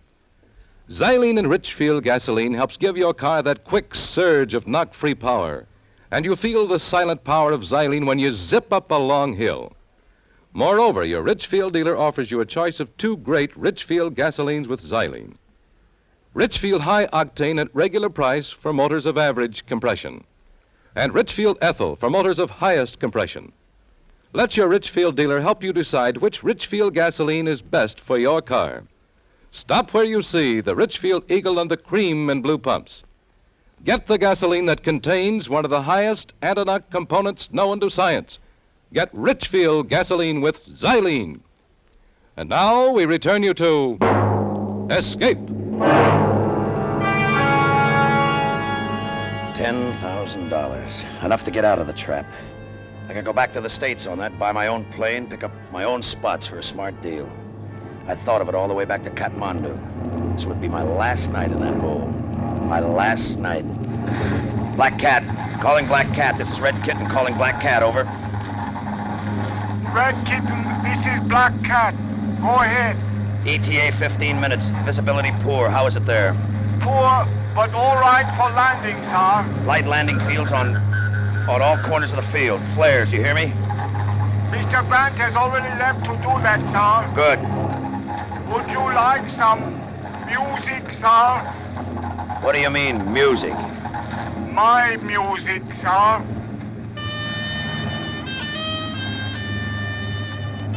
Why, that dirty little swine? He's just trying to needle me, but I wouldn't let him. I couldn't afford it now. Just this one night, I could forget anything thinking about that. I spotted the oil fires at the 4 corners of the field, burning a clear spot through the ground haze. I turned on my landing lights and set her down like an old lady's rocking chair. I'd never land on this field again. I'd use it for one more takeoff tomorrow, but I'd never land on it again.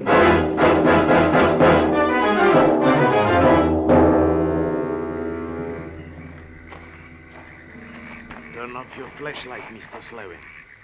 Karkanov? Where are you? On the steps of the temple. No. Don't flash the light. Keep it off, please. Ah, you are very prompt, Mr. Slavin. $10,000 worth. What time do you expect to take off tomorrow? I'm scheduled to leave for Calcutta at noon. Excellent. As you have been told, I want you to go into China. Well, that's vague. It's a big country. Inner Mongolia. It's just south of the city of Suzhou. Ooh, that's about 1,000 miles in. 1200. Here is a map. What's the deal? On the map is the location of a field. Not a regular air base, but good enough for a landing. You will time your landing for just before sundown. You will take off again almost immediate and return by night. Back over the hump at night, huh? That makes it interesting. It will be dull, really, as all well-planned things should be dull, but profitable. A countryman of mine named Leontovich will meet you when you land at Suchao. With him will be an old Chinese. They will return with you. Too hot for him up there? The old Chinese is a wealthy merchant. He will bring his wealth out with him. Through connections, we have arranged this escape for him. Look, there's something else you'll have to arrange. I don't carry enough fuel to get me to Suchao and back to Calcutta. You will be refueled. Nothing has been overlooked. Where do I contact you when I get back? When you land at Calcutta, taxi to the north end of the field. I will be there with automobile to pick up your passenger and his cargo. Passenger? You mean passengers, don't you? You said there'd be two. Your man Leontovich and the old Chinese. Oh, a trifle I forgot to mention. They will both start back with you, of course, but the old Chinese will not complete the trip. You understand? Yeah, I understand. He disappeared into the darkness, and I started back to the field. The night was full of sound. Even the damp heat had a sound of its own, like nothing else in the world. But there was something else. Jafar, where are you? Jafar! Jafar!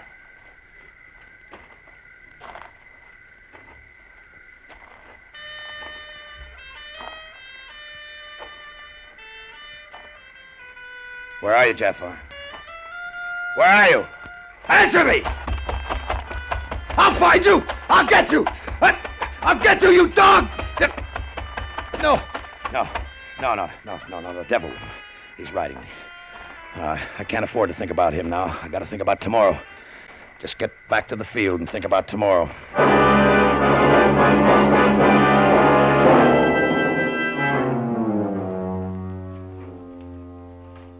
He was on the field in the morning, checking the plane as though nothing had happened. But I could see the glitter in his black eyes like the glitter of a snake's. I wanted to smash his face with my fist, but I couldn't. I had to fly out as though nothing was wrong.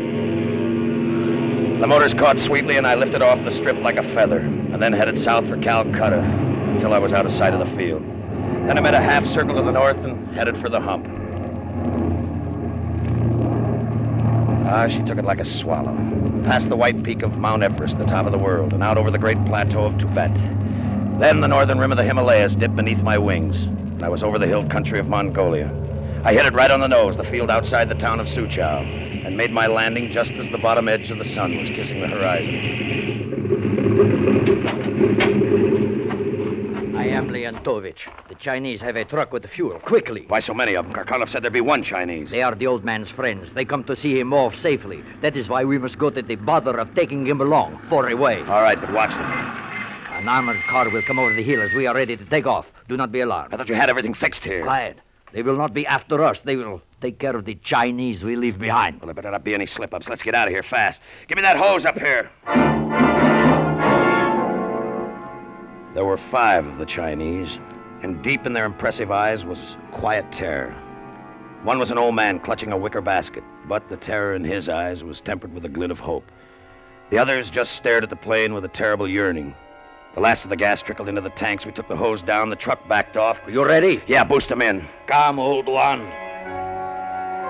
They lifted the old man into the plane, and Leontovich climbed in after him, closing the hatch. The motors caught, and I nosed her into the wind just as the 4 Chinese on the ground made a dash for the plane. The reason was clear. Coming across the hill at the end of the field, an armored car. Hey, what is this? They're shooting. Not at us, but hurry. Don't worry, here we go. Our friends on the ground seem to be dead. That was nicely arranged. Now they won't be able to talk. How about the old man? In the cabin, he saw nothing. It is almost dark. We can persuade him to leave us at any time now. Wait. Someplace over Tibet. As you say. Karkanov's man hadn't flown before. I could see it in his face. And I was thinking about the wicker basket. That was the cargo I could carry alone, all alone. I didn't have to land at Calcutta. I could go on to Bombay and be out of India on a ship to Africa before morning. The moon was bright over Tibet and it looked like a ghost land. The old Chinese seemed to be sleeping when I glanced back, his head bent down over the precious basket in his lap. I nodded to Leontovich. He moved slowly, methodically. He slipped an arm under the old man's head, jerked an elbow tight against his throat. I saw the old man's eyes, the terror and the hope mixed with surprise, then realization, then resignation. He slumped and the basket slid to the floor at his feet. I set the ship on the automatic pilot and went back into the cabin. He is ready to leave us. I'll open the hatch. You carry him over and dump him out. Such a shame. But at least we shall keep the basket for remembrance. He picked the old man up. I opened the hatch. As Leontovich came to the door, he felt the vacuum pull of the rushing air sliding past the plane. He tried to draw back, but I caught him with my foot and shoved them both out. No! I was alone in the cabin with the basket. When I opened it, I didn't even mind the stink of the hides. American dollars, British pounds, and jewelry. In a few hours, I'd be sailing from Bombay. A millionaire sailing from Bombay.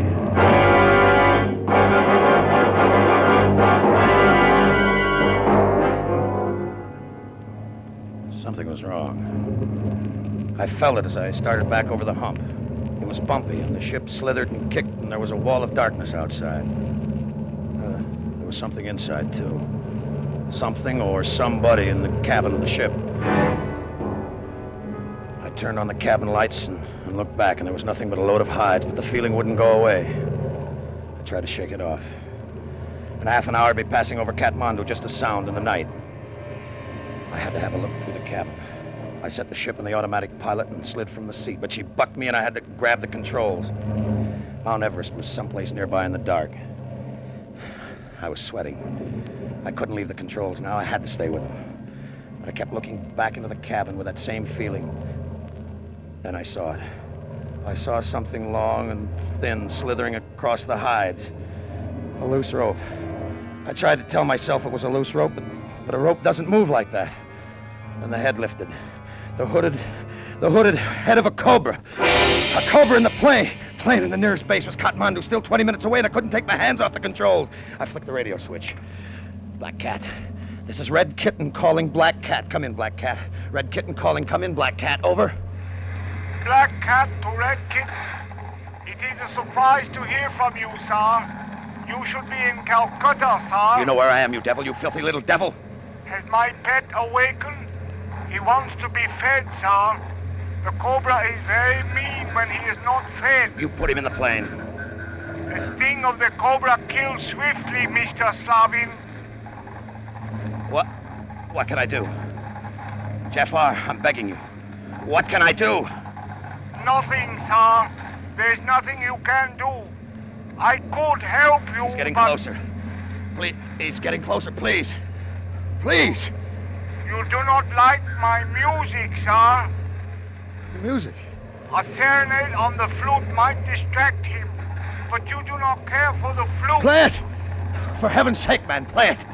He's only 6 feet away from me. I will play, but will you land at Kathmandu? Yes, only play it! Play!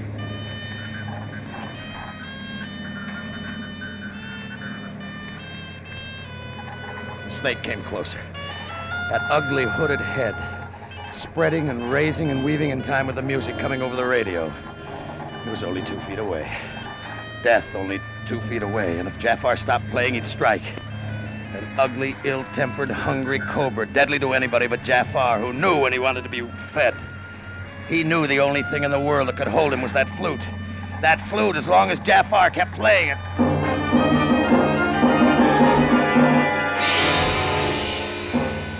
I was over the hump.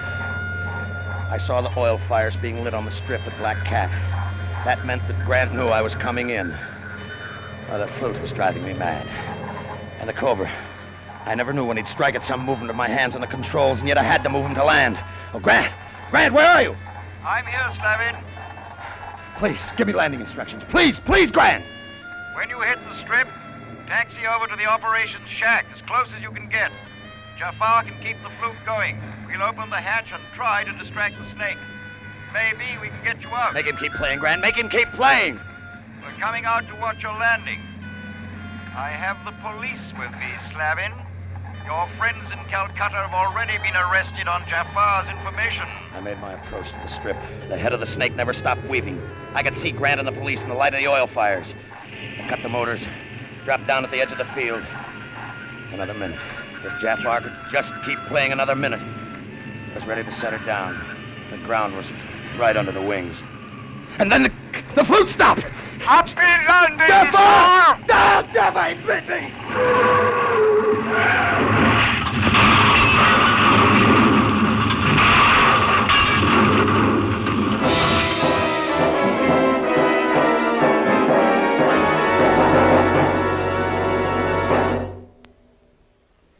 Well, what do you think, officer?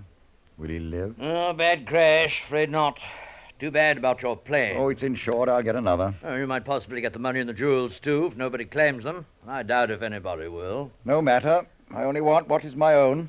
Well, Jafar, I'm afraid I shall have to arrest you. Why, sir? There is no law that says I must play my flute. No, but you deliberately put the snake in the plane. The snake lies there dead, sir. Have you examined it? It is not poisonous. The poison sac and the fangs I removed long ago. Oh, you mean the snake couldn't have hurt him? He couldn't have been killed by that snake any more than he could have been shot by an unloaded gun. I did not harm him, sir. My people do not use violence. It is against our belief. I see, there's a strange one. No matter how long I'm out here, I'll never understand him. Neither will Slavin, I'm afraid. You'd better cover him. He's dead.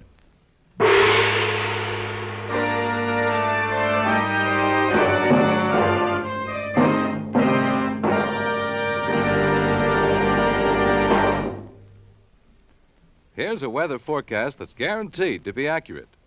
There is a lot of hot weather coming, and driving in hot weather can spell trouble for your car, cause serious wear, sudden breakdowns. Don't take chances. See the Richfield gasoline dealer tomorrow and ask him to protect all points of your car with Richfield All Point Safety Service. Richfield All Point Safety Service is especially designed to guard your car against wear and breakdowns. The Richfield gasoline dealer will change your oil to Rich Lube all-weather motor oil, the Pennsylvania premium-grade oil that cleans as it lubricates. He'll safely lubricate your chassis, differential, wheel bearings, and transmission. And he can care for automatic transmissions, too, with top-rated Richfield automatic transmission fluid. And finally, the Richfield dealer will safety check your car for all likely trouble spots. Get Richfield all-point safety service for your car tomorrow. Stop where you see the Richfield Eagle on the cream and blue pumps. Escape is produced and directed by William N. Robeson, and tonight has presented Serenade for a Cobra by Joel Murcott. And just like that, friends, our journey through the skies comes to an end. Tonight we've crossed endless oceans, traveled aboard private aircraft, military transports, and watched over quiet runways from a 1950s control tower, while some of old radio's finest stories kept us company. Wherever you're listening from, I hope these flights carried you somewhere a little quieter, a little farther away, and perhaps even a little closer to the golden age of radio.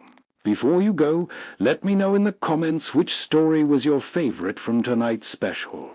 And if you enjoyed spending the evening with us, consider subscribing to Radio Wave Nostalgia for more old-time radio adventures.